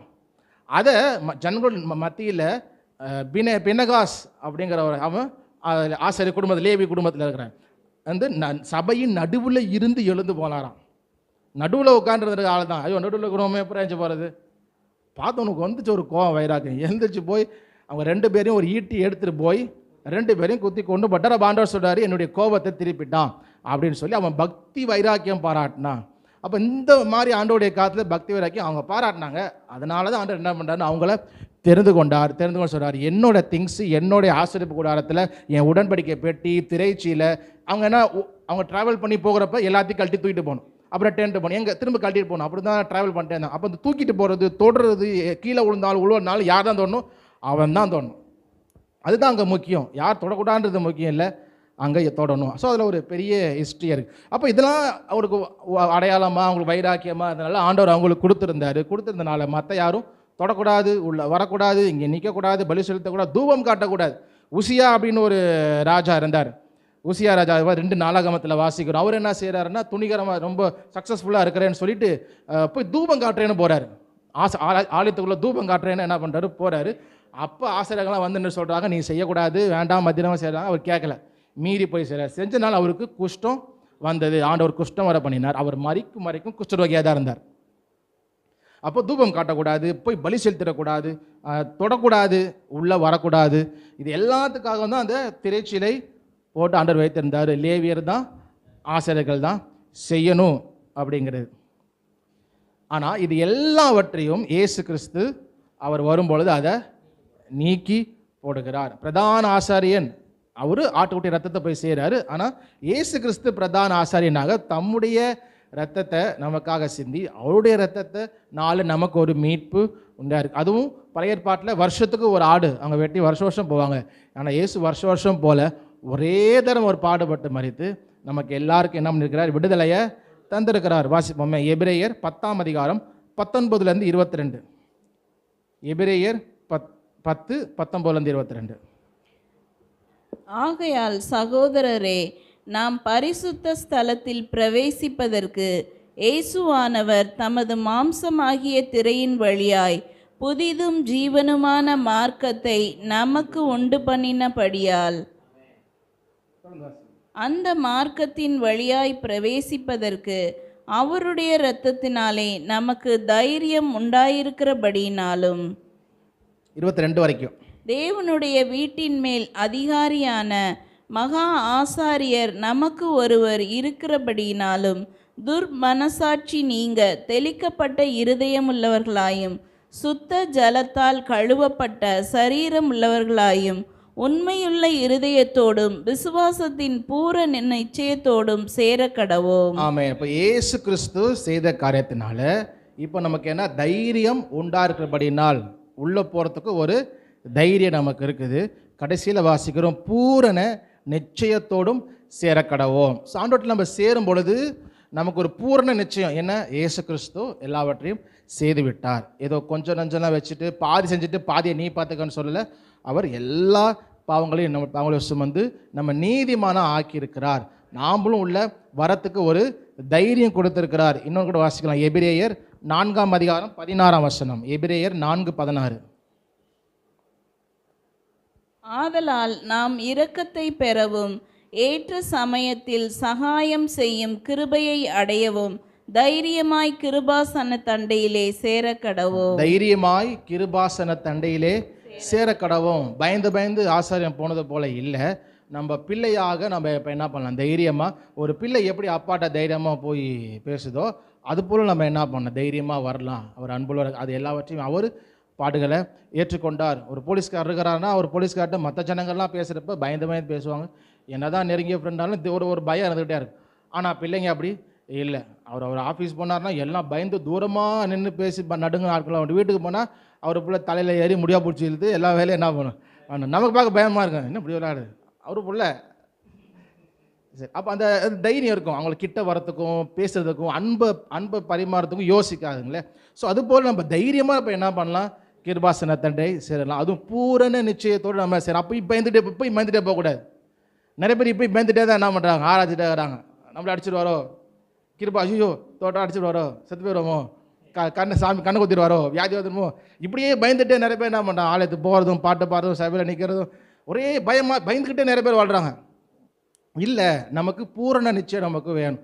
தைரியமாக அவர் அப்பாட்ட அன்பு கூறுறது போல் நம்ம என்ன செய்யணும், பிள்ளை பேசுவது போல் பிள்ளையை போல் தைரியமாக அவர்கிட்ட நம்ம என்ன பண்ணலாம், நம்ம ஷேர் பண்ணலாம், நம்ம நினைக்கிறத சொல்லலாம், ஜெபிக்கலாம். ஸோ அப்போ தைரியமாக நம்ம என்ன பண்ணணும், சேரணும். இப்போ நாம் அதனால் இயேசு செய்த காரியத்தினால நம்ம உள்ளே வரலாம், நம்ம எல்லாத்தையும் தொடலாம், நம்ம பலி செலுத்தலாம். ஆசாரியம் தேவையில்லை, இயேசு தான் எல்லாம் செலுத்தி முடிச்சிட்டாரு. நமக்கு மத்தியஸ்தர் இயேசு கிறிஸ்து தான் மத்தியஸ்தர். இல்லை புதிய ஏற்பாட்டில் வாசிக்கிறோம், நம்ம இயேசு கிறிஸ்து தான் இப்போ என்ன இருக்கிறார், மத்தியஸ்தராக செயல்படுகிறார். ஒரு நபர் இல்லை, இயேசு தான், அவரே தான் நமக்கு இருக்கிறார். இன்னொருத்தர் கூட வாசிக்கிறோம், அவருடைய மாம்சத்தின் திரையின் வழியாய், அது எபிரேயரில் தான் வாசிப்போம்னு நினைக்கிறேன். ஆமாம் வாசம், மாம்சத்தின் திரையின் வழி. அப்போ அந்த திரை சொல்லும்பொழுது அவர் கிறிஸ்து தான். பழைய ஏற்பாட்டிலையுமே சில விஷயம் ஆண்டவர் பண்ணும்பொழுது கிறிஸ்து, அது வாசிக்கிறோம்ல, அவை எல்லாம் கிறிஸ்துவை பற்றினது, ஒரு நிழல் போல இருக்குது அப்படின்னு சொல்லி வாசிக்கிறோம். அப்போ அவர் தான் ஸ்க்ரீன். நம்ம இப்போ நம்முடைய கிரியையினால் அல்ல, நம்முடைய பக்தியினால் அல்ல, நம்ம அவருடைய கிருபையினால் கிறிஸ்துக்குள்ளே தான் நம்ம என்ன செய்கிறோம், போகிறோம். அப்போ கிறிஸ்துக்குள்ளே போய் அப்படி போகும் பொழுது நம்ம ஆண்டோட நீதிமானாக தான் நம்மளே பார்க்குறாரு, நம்மளே பரிசுத்தவானாக தான் பார்க்குறாரு. அதனால தான் பழைய ஏற்பாடு நம்ம ஜெபிக்கும் பொழுது எப்படி ஜெபம் பண்ணணுமா, கிறிஸ்துவின் நாமத்தினாலே, இயேசுவின் நாமத்தினாலே, என் நாமத்தினாலே நீங்கள் எதை கேட்டாலும், ஏன்னா அவர் நாமத்தில் நேராக போக முடியாது. ஒன்று பிரதான ஆசிரியர் அப்பப்போ போயிட்டு இருந்தான், இப்போ நம்ம நேராக போக முடியாது. நம்ம என்றைக்குமே பாவிகளில் தான் இருக்கிறோம். தேவன் எதிர்பார்க்குற பரிசுத்தம் என்றைக்குமே நம்மள்கிட்ட அதை ட்ரை பண்ணி இருக்கவே முடியாது. ஏன் இருக்க முடியாதுன்னா, நம்ம செயலில் கூட அட்ஜஸ்ட் பண்ணி இருந்துடலாம். சிந்தனையில் அவர் எல்லாத்தையும் அறிந்திருக்கிறார். சிந்தனையோட இருதயத்தை ஆராய்ந்து அருகிற கர்த்தர். அப்போது நம்ம கண்டிப்பாக இருக்க முடியாது. ஏதோ ஒரு தப்பு நினச்சிடறோம் இல்லையா, ஒரு பேராசை வந்துடுது, இல்லை ஒரு பொறாமை வந்துடுது, ஏதோ ஒரு விஷயம் சின்ன விஷயம் என்ன ஆகிடும், ஒரு கோபம் தெரியாத கோபத்தை ஏதாவது வார்த்தையை பேசிட்டு ஐயோ அப்புறம் ஃபீல் பண்ணுறோம், ஏதாவது ஒன்று செஞ்சிடறோம். அப்படி செய்யலைனாலும் சிந்தனையிலையாவது வந்துடுது, செய்யாமல் விட்டுறோம், தப்பிச்சிடறோம். ஆனால் சிந்தனையிலாவது என்ன இது வந்துடுது. அப்போது அவ்வளோ தேவன் எதிர்பார்க்குற 100% பரிசுத்தம் நம்ம இருக்க கிரியையில் செய்ய முடியாது. அதனால் கிறிஸ்து அவருடைய மூலமாக தான், அவருடைய நாமத்தில் தான் நம்ம என்ன பண்ண ஜெபிக்கிறோம், அவருடைய நாமத்தினால தான் ஞானஸ்தானம் எடுக்கிறோம், அவருடைய நாமத்தினால தான் எல்லாமே நம்ம செய்கிறோம். ஏன்னா அவர் தான் அந்த திரையாக இருக்கிறாரு. அந்த திரையின் வழியாக தான் நம்ம இப்போ என்ன செய்கிறோம், எல்லாரும் போகிறோம். அப்போ அந்த திரையில்லைக்குள்ளே யாரெல்லாம் போகிறாங்களோ, யாரெல்லாம் ரட்சிக்கப்படுறாங்களோ, கிறிஸ்துவ யாரெல்லாம் ஏற்றுக்கொண்டு கர்த்தராகிய இயேசு கிறிஸ்து விசுவாசி, அப்பொழுது நீயும் விட்டாரும் ரட்சிக்கப்படுவீர்கள். அப்படி ரட்சிக்கப்பட்ட எல்லாரும், இயேசு கிறிஸ்துவின் மூலமாக வந்த எல்லாரும், அவங்க எல்லாமே செய்கிறதற்கு அவங்களுக்கு அதிகாரம் உண்டு. புதிய ஏற்பாட்டில் உங்களுக்கு ஒரு கேள்வி, இப்போ ஊழியக்காரவங்க இதையெல்லாம் செய்யலாம் புதிய உடன்படிக்கையில், ஆனால் விசுவாசிங்க இதெல்லாம் செய்யக்கூடாது அப்படின்னு என்னென்ன இருக்குது சொல்லுங்கள் பார்ப்போம். பைபிளில் பழைய ஏற்பாட்டில் இருக்கு இல்லையா, ஆசாரியம் பலி செலுத்தலாம், மற்ற ஜனங்க செலுத்தக்கூடாது, ஆசாரியம் தூபம் காட்டலாம், மற்றவங்க செய்யக்கூடாது, இது போல் விஷயம். அதுபோல் புதிய ஏற்பாட்டில் ஊழியக்காரங்க தான் அதெல்லாம் செய்யணும், விசுவாசிங்க இதை செய்யக்கூடாது. அப்படின்னு என்ன இருக்குது. நிறைய பேர் சொல்லிட்டு சொல்கிறோம்ல, இன்றைக்கி கேள்விப்பட்டிருப்போம், நம்மளும் சொல்லியிருப்போம். எல்லாரும் ஆசாரியர்களும். அப்போ ஞானஸ்நானம் கொடுத்துடலாமா எல்லாரும்?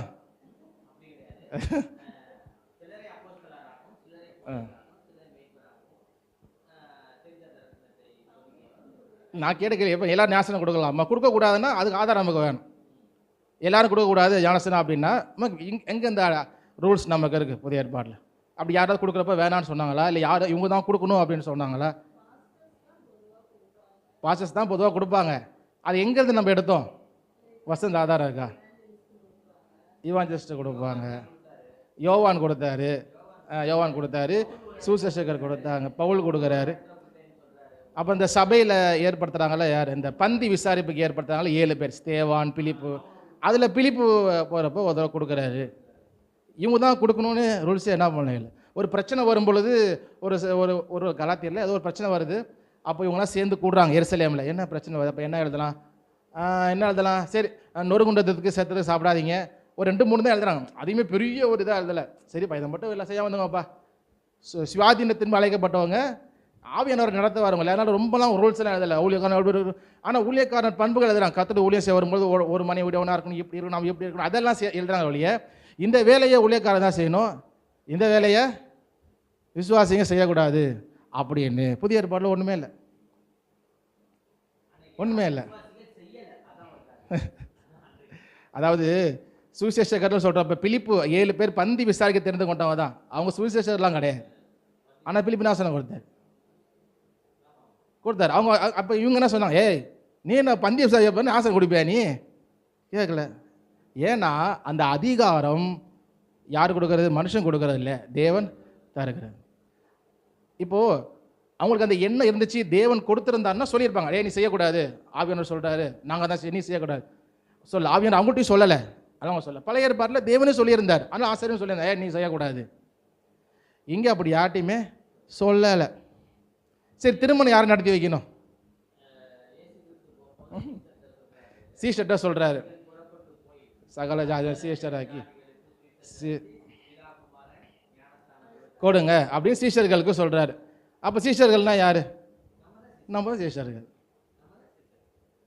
சரி, திருமணம் செய்யலாமா? விசுவாசிங்க திருமணம் செஞ்சு வைக்கலாமா? திருமணம் செஞ்சு வைக்கலாமா மற்றவங்களுக்கு? ஊழியக்காரர் எல்லாமே விசுவாசி.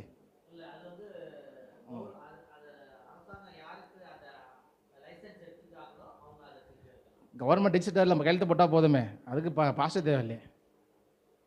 வசனத்தின்படி குழந்தை பிரதிஷ்டை, அடக்க ஆராதனை. ஆனால் அதான் உண்மை. இன்னைக்கு என்ன ஆச்சு அப்படின்னா, தேவன் அந்த ஆலயத்தில் திரைச்சீலையை கிழிச்ச அந்த ஆலயத்தை கிழிச்சது இன்னைக்கு எல்லாம் நூல் போட்டு தேய்ச்சிட்டாங்க. கத்தோலிக்கர்கள் தான் முதல்ல தைச்சது. ஆமாம், அதுக்கப்புறம் புரொட்டஸ்டாண்ட் பிரிஞ்சு வந்து இன்றைக்கு புரொட்டஸ்டாண்டில் ஒரு சிலர் என்ன பண்ணுறாங்கன்னா அவங்களும் தைச்சி வச்சுருக்கிறாங்க. அதாவது நீங்களாம் செய்யக்கூடாது, நாங்கள் தான் செய்யணும் அப்படின்னு. ஆனால் புரொட்டஸ்டாண்ட்லேயும் ஒரு சில கூட்டம் வந்து இல்லை, எல்லா விசுவாசிகளும் ஞாசனம் கொடுக்குறதோ எல்லாமே செய்யலாம் அப்படின்றாங்க. ஆனால் இன்றைக்கு இந்த தைச்சி நிறைய பேர் தைச்சி என்ன பண்ணிட்டாங்க அப்படின்னா, ஒரு ஜெபம் பண்ணுறதுக்கு ஒரு இடம் வேணும், எல்லாம் கூடுறாங்க. அங்கே ஒரு ஸ்டேஜ் போட்டுட்டு இங்கே நீ நிற்கலாம், ஸ்டேஜில் ஏறக்கூடாது. ஏன்? அது பரிசுத்தமான இடம், ஊழியக்காரன் நாங்கள் மட்டும் தான் நிற்கணும். யார் சொன்னால்? பழைய ஏற்பாட்டில் இருக்காது. அப்போ இயேசு திரையை கிழிச்சாரு, நாங்கள் தைச்சிக்கிட்டோம். அவர் கிழிச்சா எங்களுக்கு என்ன? நாங்கள் தைச்சிக்கிட்டோம்ல. ஜனங்க பயந்து மேலே ஏற மாட்டேங்கிறான். நம்மளை அடிச்சுடுவாரோ? அது நமக்கு உண்டானது இல்லைப்பா அப்படின்னு கர்த்தருடைய பந்தி ஆயத்தப்படுத்தி வச்சுட்டு இது நீ தொட்டக்கூடாது. சும்மா நீ வந்து எடுத்து கொடுத்துட முடியாது. நிறைய சபையில் பெண்கள் விடவே மாட்டாங்க. ஏன்னா அது எதெல்லாம் எதாவது நீ பார்க்கலாம், கத்தோலிக்கரில் தான் ஆரம்பிக்க எல்லாமே ஹிஸ்ட்ரி. எதெல்லாம் புனிதப்படுத்தி விட்டாங்களோ, இது மகா பரிசுத்தம்னு சொல்கிறாங்களோ, அதெல்லாம் சாதாரண ஒரு மனுஷனையும் பெண்களையும் தொடர மாட்டான். ஆராதனை, சபை ஆராதனை, ஞாயிற்றுக்கிழமை திருப்பலி நமக்கு நிறைய ஒட்டிகிட்டு தான் வந்துச்சு. சண்டே சர்வீஸு அப்படியே செவ்வாய்க்கிழமை ஜோப் வச்சிங்கன்னா ஜாலியாக இருக்கும். செவ்வாய்க்கிழமை ஜோப் பார்த்தாங்க, பரிசுத்த ஆராதனை அது ஞாயிற்றுக்கிழமை தான் அப்படின்னு இல்லை. சபை கூடி பார்த்தல் எந்த எண்ணெயை கூட்டினாலும் சரி பரிசுத்த ஆராதனை தான். அப்போ அவங்க உண்டாங்கின திருப்பலி சண்டே, அதனால தான் என்ன பார்த்தீங்கன்னா மற்ற நாளில் கூட மற்றவங்களை பேச விடுவாங்க, எல்லாம் பண்ண விடுவாங்க. சண்டேன்னு வரும்பொழுது அந்த பூஜாரி நிற்கிறவர் தான் பண்ணுவார். கிறிஸ்தவ பூஜாரி. அவர் தான் என்ன பண்ணுவார், அங்கே நின்றுக்கிட்டு அந்த வந்து செய்வார். மற்ற நாள்லாம் குட்டியோண்டா மேடைக்கில் வச்சுருப்பாங்க ஒரு புல்பீட்டு. அங்கே எல்லோரும் வந்து நின்று பேசுவாங்க, மெசேஜ் கூட போவாங்க. மேலே யாரும் ஏற்ற மாட்டாங்க. என்னென்னு இது பரிசுத்த ஸ்தலம், மேடையில் ஏறக்கூடாது. ஒருத்தர் நான் ப்ரேயருக்கு போயிருந்தோம், ப்ரேயருக்கு ஒர்ஷிப் போயிட்டு இருக்குது. அப்போ சின்ன ஹால் தான், அதனால் சின்னோண்டு ஸ்டேஜ், இவ்வளோ தூரம் தான் இருக்கும். அப்போ ப்ரேயர் ஒர்ஷிப் போயிட்டு இருக்கு, நாங்களாம் கோயிலில் பாடிட்டே இருக்கிறோம். அப்போ சின்ன பையன் கீழே உட்காந்துட்டு அந்த ஸ்டேஜில் தாளம் போட்டிருந்தான் பாட்டு பாடுறதுனால. அப்போ ஸ்டேஜில் இருந்து ஒருத்தர் போயிட்டு தட்டி, இன்னும் தாளம் போடுற என்ன எனக்கு புரியல, என்ன என்ன என்ன நம்ம நினச்சிட்டு இருக்கிறோம், என்ன செய்கிறோம், இது பரிசுத்தமானது, தொடக்கூடாது, தாளம் பண்ணக்கூடாது, நிற்கக்கூடாது, இது பண்ணக்கூடாது. அங்கிட்டு போய் டான்ஸ் ஆடி அங்கிட்டு போய் ஏதாவது பண்ணு அப்படிங்கிற. அப்போ அங்கிட்டு போய் செஞ்சுன்னா இங்கிட்டு இருக்கான்ட்டு அங்கே இல்லையா? பழைய ஏற்பாடு காலத்திலே இருக்கிறாங்க. அங்கே அப்படி தான் பிரசன்ன தேவனுடைய மகிமை அங்கே பராபரிசுத்த ஸ்தலத்தில் இறங்கி பேசுவார். வெளியே அங்கே இருக்க மாட்டார் தான், அங்கே அவருடைய மகிமை இருக்கும். அங்கே ஒரு இறங்குவார், அங்கே பேசுவார், எல்லாம் நடக்கும்.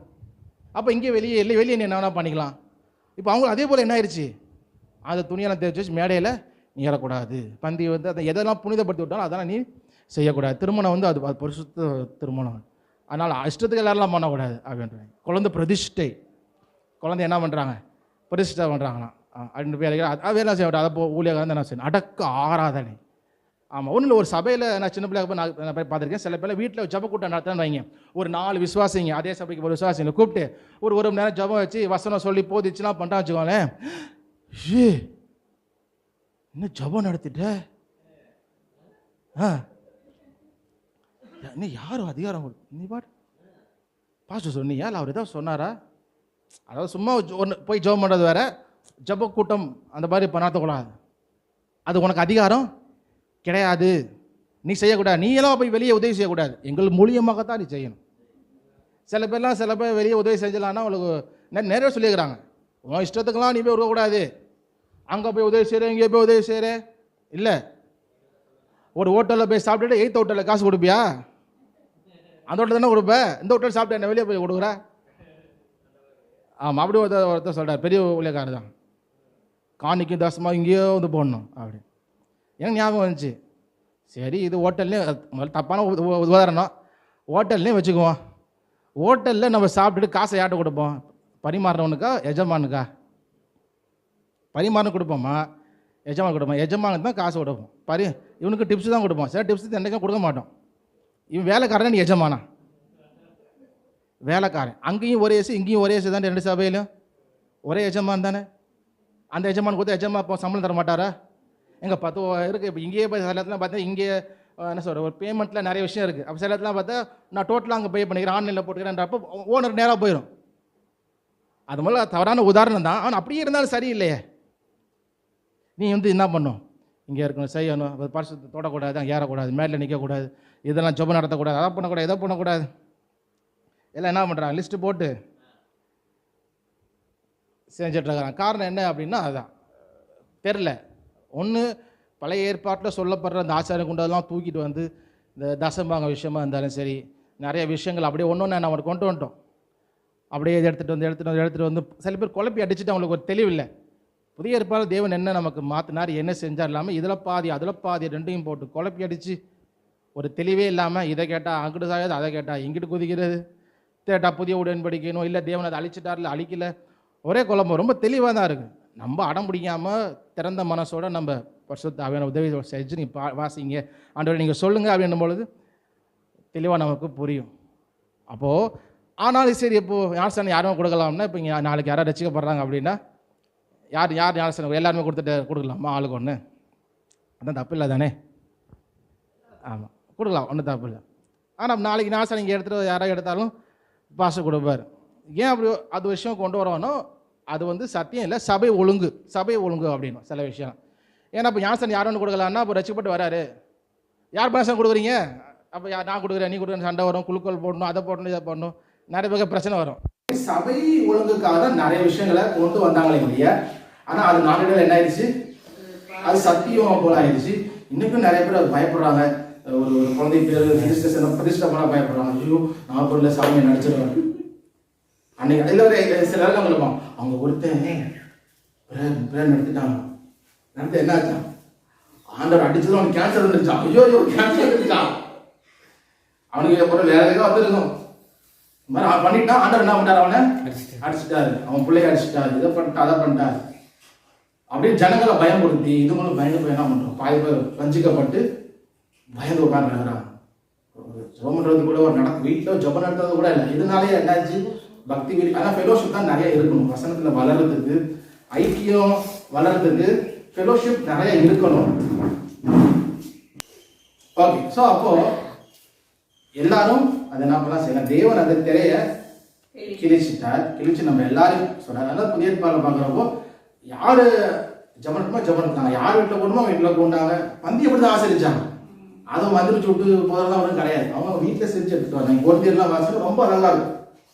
அவங்கவுங்க வீடுகளை செஞ்சு எடுத்துட்டு வந்து ஷேர் பண்ணி அவருடைய மரணத்தை தினந்தோறும் என்ன பண்ணாங்க? நினைவு கூர்ந்தாங்க. அப்போ ஒரு டைம்ல பிரச்சனை வருது. என்னன்னா வீட்டுல இருந்து கொண்டு போகும்போது இவங்களே செஞ்சு கொண்டு போறப்ப அது உணவா தான் சாப்பிட்டாங்க. ஏதோ உணவு சாப்பிட்டு தனியா இல்லை, ஏன்னா டின்னரோட சேர்ந்து தான் அந்த ஆசரிச்சாங்க. அப்ப நிறைய கொண்டு வரும்போது என்ன பண்ணா, இப்போ 2 பிரச்சனை வந்துச்சு. ஒரு பிரச்சனை என்ன ஆகுதுன்னா, சீக்கிரம் சாப்பிட்டு போயிட்டோம், லேட்டா தான் லேட்டா சாப்பிட்டு போறாங்க. இது என்ன பாது குழந்தைகள் எழுதுறாரு, இது இப்படி செய்யக்கூடாது, ஒழுங்கு இல்லாம இருக்கு. இன்னொரு பிரச்சனை என்ன நடக்குது அப்படின்னா, நிறைய கொண்டு வந்தவங்க நிறைய சாப்பிடலாம், அவன் ஃபேமிலி மட்டும் சாப்பிடறான் அப்படின்னு கொஞ்சமா கொண்டு வந்தவங்க சாப்பிட்டு பட்னியா இருக்கலாம். இதுவும் தப்பு, ரெண்டுமே தப்பு. நீ என்ன பண்ணு, ஒரு நேரத்தை குறிச்சு எல்லாம் ஒரே டைம்ல 1 2 உனக்கு ரொம்ப பசிக்குதுன்னா நீ வீட்டுல சாப்பிட்டு வந்துடுறாங்க. இங்க நீ என்ன செய்யணும், ஈக்குவலா ஷேர் பண்ணுங்க. இது வந்து நீங்க அபாத்திரமா பங்கு பெறாதீங்க. அங்கதான் சொல்றேன், அபாத்திரமா பங்கு பெறக்கூடாதுன்னா என்ன, ஒருத்தன் கொஞ்சமா ஒருத்தன் நிறையா அப்படி இல்லை, ஒருத்தன் முன்னாடி ஒருத்தன் பின்னாடி ரொம்ப லேட்டா இல்லை, சேர்ந்து இருக்கணும். அந்த டைம்ல ஒருத்தன் வந்து பங்கு பெற்று போயிட்டா அடுத்த வந்து பங்கு அப்படி இல்லை. இதுதான் அபாத்திரமாய் பங்கு கூடாது நான் சொல்றேன். ஆனா அதுக்கு நம்ம என்ன சொல்றோம், அபாத்திரம் பங்கு பெறக்கூடாதுன்னா நீ சண்டை போட்டது, அது பண்ணது, இது பண்ணது, இதெல்லாம் பண்ணாத. சில பேர் பங்கு ரொம்ப சொல்றாங்க. அவங்க அது போல நீங்க இருந்தீங்க சமாதானம் இல்லாம வந்தீங்கன்னா நீ பங்கு எடுக்காம போய் ஓட்டத்தில் போயிருங்க, 10 பேர் ஓட்டத்தில் போயிடும். ஏன்ப்பா பரிசுத்தமா இல்லாம பந்தி ஆசிரியர் கூடாது. ஆண்டவர் ஏற்றுக்க மாட்டார், அடிச்சுடுவார். சரி, இவ்வளவு நேரம் ஆராதனை பண்ணாரு, அதை ஏற்றுக்கிட்டாரா? இவ்வளவு நேரம் ஆராதனை ஏற்றுக்கிட்ட ஆண்டவர் ஏற்க மாட்டாரா? அடிச்சாரா? அவர் அடிக்கிறதுங்க. நல்ல பிரசன்னத்தை உணர்ந்தாங்கிறான், நல்ல டான்ஸ் ஆடினாங்கிறான். அப்ப ஆண்டவர் உண்மையிலுமே தப்பு அப்படின்னா அதையும் தான் சொல்றாரு. நீ வந்து சகோதரன் கூட சமாதானமா இல்லாம இருந்தீங்கன்னா நீ காணிக்க கூடாது, காணிக்க போட்டி பக்கத்துல வச்சுட்டு போயிட்டு வா அப்படிங்கிறது. அது எனக்கா சொல்றோமா? சத்தமே விடல, அதை காட்டவே விடாது. ஏற்கனவே கம்மியா தான் போடுறாங்க. நம்ம இன்னும் கோடியா பிளான் படிச்சிருக்கோம் படிச்சுட்டு அப்படி இதை சொல்றேன். அதை போட்டுட்டு போயிரு. அப்ப என்ன, மனுஷர் சில போதனைகளை உண்டாக்கி ஜனங்களை தூரப்படுத்தி தங்களுடைய ஆதாயத்துக்காக இல்ல ஒரு அதிகாரம் போயிடும். நிறைய பேரை செய்யறது ஏன்னா அப்புறம் மரியாதை எல்லாம் போயிடும். நமக்கு ஒருத்தரும் மதிக்க மாட்டாங்க, நம்மளும் சாதாரணமா ஆயிரும். அது யாருக்கு தான் முடியும்? நம்மளும் மக்கள் கூட சாதாரணமா ஆயிரும். அவங்க அப்படிதான் இருந்தாலும் புதிய ஏற்பாடுல நம்ம உள்ளே வர எங்கேயுமே இல்லையா. ஆண்டவர் வந்து பழைய ஏற்பாட்டுல ஆசாரியனுக்கு அவ்வளோ நிபந்தனை கொடுத்தாங்க. ட்ரெஸ் ஒன்னா இப்படி போடணும், ஷோல்டர்ல இருந்து இங்க ஒரு ட்ரெஸ், திரும்ப அதுக்கு மேல இங்க இருந்து இங்க ஒரு ட்ரெஸ், திரும்ப அங்க இருந்து இந்த கலருக்கு 3 ட்ரெஸ் உள்ள எல்லாம் ஃபுல்லா இங்க அங்க பிரஸ்ட் பிளேட் அவ்வளோ இவ்வளோ ட்ரெஸ் போட்டு அவ்வளோ விஷயம் சொன்னார். வஸ்திர தொங்கல் ஒன்னொன்னு ஒரு காயம். புதிய ஏதாவது சொன்னாரா? நீ அவங்கள போல ஒன்றும் பெருசா, நீ சகோதரா கிடையாது. வசனத்தை நீ சொல்லு, சத்தியத்தை நீ போய் நான் பெசல்ல காட்டிக்காத சொல்றாரு. பரிசையெல்லாம் என்ன பண்ணிக்கலாம், தங்கள் காப்பு நாடாக்களை அகலமாக்கி வஸ்திரத்தவங்களை அகலமாக்கிட்டு நீளமாக்கிட்டு மனுஷரால் ரவி என்று அழைக்கப்படுவது விருந்துகளில் முதன்மையான ஆசனங்களையும் ஜப ஆலயங்களின் முதன்மை ஆசனங்களையும் விரும்புறாங்க. அது இப்பயும் செய்யலாம். அந்த என்ன சொல்ற சில மெயில் ஜட்ஜஸ்னா மெலிசா இருக்கும், பதவி பெரிய பெருசா அரோமேட்டே இருக்கும். இது வரைக்கும் கூட அந்த மாதிரி நம்ம போனது மாஸ்டர்மா ஆலயத்துல புறாக்கள்ல இயேசு சாட்டியை செஞ்சு அடிச்சான். போன வாரம் அவர் சபையில பேசுங்க, போன வாரம் அவரே செஞ்சு அடிச்சார். அந்த மாதிரி அடிப்பார். அவரே சாட்டை உண்டு பண்ணி அடிப்பார். அப்போ தங்களுடைய ஆதாயத்துக்காக இல்ல ஒரு பண ஆசைக்காக மரியாதை இருக்காது, நம்ம தான் டான் பண்ணணும், நம்ம ரூல் பண்ணணும். ஒரு விஷயம் அதெல்லாம் மறந்துடுறாங்க. சில பேர் சில ஆத்துமாக்களை கூட சபையை விட்டு போயிடக்கூடாதுன்னு என்னென்னமோ திருப்பி வேண்டிய அவங்க ஆசை வார்த்தையில தேவையில்லாம சொல்லி அவ்வளோ செய்யறாங்க. அது புரியல எப்படின்னு. தேவன் தானே உங்க ஆத்துமாக்களை தரவுது, என்ன நீ உன்னோட சாமர்த்தியமா? இல்ல, தேவன் தானே. ரட்சிக்கப்படுறவர்களை கர்த்தர் அனுதினம் சபையில நமக்கு ஊழியம் கொடுத்த ஆண்டவர் அவருக்கு தெரியும். அப்படி இருக்கிறப்ப வரதை குறிச்சும் நான் பெருசாக ஒருத்தன் போட்டும் பேசாக அவன் எங்க போனாலும் ஆண்டவருக்குள்ள இருந்தா தைரியமா கூட ஒன்றும் பிரச்சனை இல்லை அப்படின்னு அன்பாக நம்ம உணவுக்காக உடையக்காகவும் ஆண்டவர்ல நோக்கி பார்க்கறது. அவர் தானே ஏதாச்சும் ஏற்படுத்தி அவர் சித்தம் இல்லாம நடந்துருமா? அவர் சித்தம் இல்லாம ஒருத்தவங்களை ஏமாத்திட போறானா? அவருடைய சித்தம் இல்லாம ஒருத்தங்க அடிச்சிட போறானா? இல்லையே, எல்லாமே ஒரு சித்தத்துக்குப்படி நடக்கிறப்போ, அவர் எல்லாவற்றையும் அறிந்திருக்கிறப்போ அவர் சித்தத்துக்கு ஒப்பு கொடுத்து நாம இருக்கணுமே. அது நிறைய பேருக்கு என்னவோ புரியுறதே இல்ல. ஐயோ எனக்கு மரியாதை நம்மளை மதிக்காம போயிருவான், நம்ம கெத்து காட்டணும், நம்ம அதை காட்டணும், இதை காட்டணும், நம்ம ரொம்ப ரொம்ப இறங்கி பேசிட்டா நம்ம இது பண்ணிடுறாங்க. அதனாலேயே நம்ம ட்ரெஸ்ஸில் வித்தியாசம் காட்டுறாங்க, கொஞ்சம் தள்ளி நிற்கிறாங்க. நீங்களாம் கீழே உட்காருங்க, மேலே விடுறாங்க. அந்த இதை விட்டுறக்கூடாது. ஒரு சிலர்கிட்ட மட்டும் கொஞ்சம் ஜாலியாக ஃப்ரீயா சௌர போல பழகுறாங்க. அதை ஒரு சிலருக்கு குட்டியை வச்சுக்கிறாங்க. மற்றவங்க வரும்பொழுது லிமிட்டாக தான் இருக்கணும், நம்மளே ஒரு இதுவே இல்லாமல் போயிடும். இந்த பாஸ்டர் அப்படிங்கிற ஒரு ரெவரன்ஸ் அந்த ஒரு இது மரியாதை இல்லாமல் போயிடும் அப்படின்னு நான் நினைக்கிறேன். அது நம்ம அதிகாரம் குறைஞ்சிடும். எல்லாரும் ஆசை கொடுக்கலாம்னா அப்படி என்ன ஆயிடும்? அப்படி எனக்கு என்ன ஸ்பெஷல் மரியாதை? எல்லாரும் போல நாங்கள் இருக்கணும்னா இல்லை. ஆனால் 10ஓட 11 அப்படிதான் எல்லாரும் இருந்தாங்க. அவங்க ஏதாவது அவங்க பெருமை பேசினாங்களா, ஏதாவது செஞ்சாங்களா? இல்லையே. தேவன் அழைக்கிறத அவங்க வந்து என்ன பண்ணாங்க, யாரும் சொன்னாங்க. பவுலோட வார்த்தை ரொம்ப ஒரு அழகான, எனக்கு பிடிச்ச ரொம்ப வார்த்தை என்னன்னா, அவர் உருவாக்குன ஊழியக்காரங்க, சின்ன பசங்க, அவங்கெல்லாம் சொல்லும் பொழுது நான் பார்த்து வளர்ந்தவன், நான் வளர்த்து விட்டவன், எனக்கு இல்லை அசிஸ்டன்ட்டு அப்படிலாம் சொல்லவே இல்லை. உடன் வேலையா நம்ம சொல்லுவாங்க. எங்க கூட ஒருத்தர் வேலை பார்க்குறாங்கன்னா நான் சொல்லுவேன் கோவர்க்கர். நான் வேலை செய்யறேன், என் கூட வேலை செய்யறேன். அந்த கோவர்க்கர் தான் சொல்றாரு, இங்கிலீஷ் அழகா கோவர்க்கர். என் உடன் வேலையா, நான் ஆண்டு உள்ளே செய்யறேன், அவனும் ஆண்டு அழைச்சாரு, அவனும் உள்ளே செய்யறான். நான் முன்னாடி போந்துருக்கேன், முன்னாடி வந்துட்டேன், அவன் லேட்டா போந்துருக்கேன் போறான். அதனால அந்த சீனியாரிட்டி அவங்க எங்கேயுமே என்ன பண்ணல, காட்டவே இல்லை. அது சின்ன அவன் சொல்லலை. அப்போ தேவன் திரைச்சீலைய, அந்த தேவாலய திரைச்சீலைய கிழித்து எல்லாருக்கும் அந்த ஒரு கொண்டு வந்தார். ஒரு சில காரியத்துல நம்ம என்ன செய்யணும், சபை ஒழுங்குக்காக ஒரு சில காரியம் செய்யணும். எல்லாரும் என்ன வேணா பண்ணாங்கன்னா ஒரு ஆர்டர் எல்லாம் போயிடும். அப்ப என்ன பண்ண செய்யறவங்க சபையில இருக்கிறாங்க, அதனால சரி போதரா இருக்கிறாரா அவரை செய்யட்டும் அப்படின்னு நம்ம செய்யறாங்க இல்லையா. நீங்க செய்யக்கூடாது, மற்றவங்களாம் அது தொடக்கூடாது, இதை பரிமாறக்கூடாது, இங்க நிற்கக்கூடாது. நாங்க எப்படி இங்க நின்று பேசுறோமோ அதே உரிமை எல்லாருக்குமே உண்டு, உங்களுக்கும் உண்டு, உங்களுக்கும் உண்டு. சில பேர்லாம் நாளைக்கு ஏதாவது பேசும்போது முன்னாடி அழைச்சோம் அப்படின்னா அவங்க வந்துட்டு கேட்கணும், அவங்களுடைய காரணம் நிற்கிற இடத்துல நான் நிற்கிறேன். எங்களுக்கு தேவன் திரையை கிழிச்சு எப்படி அனுமதி கொடுத்தாரோ அதே கிறிஸ்து தான், அதே கிறிஸ்துவின் வழியாக தான் எல்லாருமே போறோம். எல்லாத்துக்கும் அந்த அதிகாரம் உண்டு. அப்ப சபை ஒழுங்குக்காக சில விஷயம் செய்யறோம், அது சத்தியம் கிடையாது. அதை நம்ம எப்போதுமே புரிஞ்சுக்கணும். இதனாலே சில விஷயம் வந்து ப்ராக்டிக்கலா செய்யணுமோ இல்லை ஏதாவது ரெவல்யூஷனரியா மாற்றணுமா, ஆமா பண்ணி தான் ஆகணும் போல. அப்பதான் ஜனங்களுடைய மென்டாலிட்டியுமே மாறும். எனக்காக ஆசனம் கொடுக்கும்போது ஒருத்தருக்காக ஒன்று யாராவது கொடுக்க வைக்கணும், ஒருத்தரையாக கொடுக்க வைக்கும் போது மற்றவங்க பார்க்கணும். அது மெசேஜ் ஒரு என்ன சொல்றோம், ஒரு விழிப்புணர்வா மாதிரியா செய்யணும். ஒழுங்குக்காக நம்ம செய்யறது இல்லை, இருந்தாலும் இப்போ அந்த விழிப்புணர்வு நம்ம என்ன பண்ணணும், சேர்த்து மக்களுக்கு ஒரு செய்தியை வந்து சொல்லணும். ஸோ புரிஞ்சுக்குவோம், அந்த திரைச்சீலை கிழிந்தது. நம்ம எல்லாருக்கும் தைரியமாய் கிருபாசனத்தை நெருங்க பூரண விசுவாசம் நமக்கு இருக்கணும். எல்லாருக்கும் எல்லாவற்றையும் செய்ய அதிகாரம் உண்டு. எங்களை நேசிக்கிற நல்ல தகப்பனே, நல்லக்காய் நன்றி செலுத்துகிறோம். அப்பா, நம்மளுடைய பிள்ளைகளாக இந்த இடத்துல கூடி நம்ம பாடி ஆராதிக்க உடைய வார்த்தைகளை தியானிக்க நீர் கொத்த கேள்விக்காய் நன்றி செலுத்துகிறோம். ஆண்டவரே, நீர் எங்களுக்காக அந்த திரைச்சீலையை கிழித்து நாங்கள் எல்லாரும் தைரியமாக இதில் பிரவேசிக்கும்படி அதிகாரம் தந்திருக்கிறீங்க. ஆனால் நாங்கள் அப்படி இருந்தாலும் அநேக நேரங்களில் ஒரு தயக்கம் ஜனங்களுக்கு உண்டு. அதை பரிசுத்த ஆவியானவர் நீங்கள் நீக்கி போடும்படியாக செபிக்கிறோம். அநேக ஊழியக்காரங்க இதை புதிய உடன்படிக்கை மறந்தவர்களாய் அந்த துணியை மீண்டும் அதை தைச்சு, அப்போ அநேகரை நீங்கள் வரக்கூடாது, நீங்கள் இதை செய்யக்கூடாது, நீ மேலே நிற்கக்கூடாது, நானும் என் பிள்ளை மட்டும் தான் இப்போ நீ இந்த பந்தி வந்து நீ பண்ணக்கூடாது, கொடுக்கக்கூடாது, நீ பங்கு பெற்றாலும் மீதி இருக்கிறத நீ தொடக்கூடாது, நீ சாப்பிடக்கூடாது, எவ்வளோ கட்டளை, ஜெபத்தை நடத்தக்கூடாது, நீ வெளியே உதவக்கூடாது எனக்கு தெரியாம அப்படின்னு எவ்வளவோ ஒரு திரும்ப அந்த அந்த அந்த ஒரு பாண்டேஜ் அவங்க உண்டு பண்ணி ஜனங்களை ஒரு சிறைப்புக்குள்ள வச்சிருக்காங்க. தங்களுடைய ஆதாயத்துக்காக அநேகர் ஆண்டவரே தங்கள் வயிற்றுக்கு ஊழியம் செய்கிற ஊழியர்கள் அநேகம் உண்டு தகவலாம் மனம் திரும்பணும். அவரெல்லாம் வேதத்துக்கு சத்தியத்துக்கு மனம் திரும்பணும். தங்களை அப்பா தங்களுடைய சுய இச்சையின்படி நமக்கு ஒப்பு கொடுத்து ஜனங்களை தங்களிடமாய் ஆதாயப்படுத்துறதல்ல, உமக்கு நேராக ஜனங்களை ஆதாயப்படுத்துகிறவர்களாய் அப்ப நம்ம ஆத்ம ஆதாயம் செய்யணும். ஆத்ம ஆதாயம் எங்களுக்காக அல்ல, இப்போ உமக்கு ஆதாயம் செய்யறது புரிந்து கொண்டு மனம் திரும்பி ஒரு வாழ்க்கையை செய்யுங்க. நாங்களும் அந்த சாட்சியாக வாழணும். நாங்களும் தைரியமாக இருந்து அதை செய்து நாங்கள் சொல்கிறவர்களாய் மாத்திரமல்ல, எங்களுடைய கிரியையிலும் அப்படி செய்து நாங்கள் சாட்சியை வாழ கிருபை செய்யுங்க. இந்த நாள் கலந்து கொண்டு ஒவ்வொரு ஆசீர்வதிங்க. உங்களுடைய ஆசீர்வாதம் உறவில் தங்கியிருக்கட்டும். இம்மட்டும் நடத்துனீங்க, தொடர்ந்து நீங்க பலத்தினால இடை கட்டி அப்பா நீங்க நடத்தும்படியாக செபிக்கிறோம். விசுவாசத்தை துவைக்கிறவர் முடிவு பரியந்தம் நடத்துவீர் என்று விசுவாசிக்கிறோம். தொடர்ந்து தாங்கி நடத்துங்க, அவை நடத்துங்க. இயேசுவின் நாமத்தில் செபிக்கிறோம் நல்ல தகப்பனே, ஆமென். என் ஆத்துமாவே கர்த்தரை ஸ்தோத்திரி, என் முழு பரிசுத்த நாமத்தை ஸ்தோத்திரி.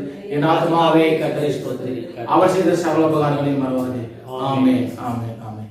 நம்முடைய பிதாவாகிய தேவனுடைய அன்பும் கர்த்தராகிய இயேசு கிறிஸ்துவின் கிருபையும் பரிசுத்த ஆவியின் ஐக்கியமும் பாதுகாப்பு பராமரிப்பு நம் யாவரோடும் உலகம் எங்கும் இருக்கிற நம்முடைய சகோதர சகோதரி யாவரோடும் இருந்து காத்து நடத்துவதாக.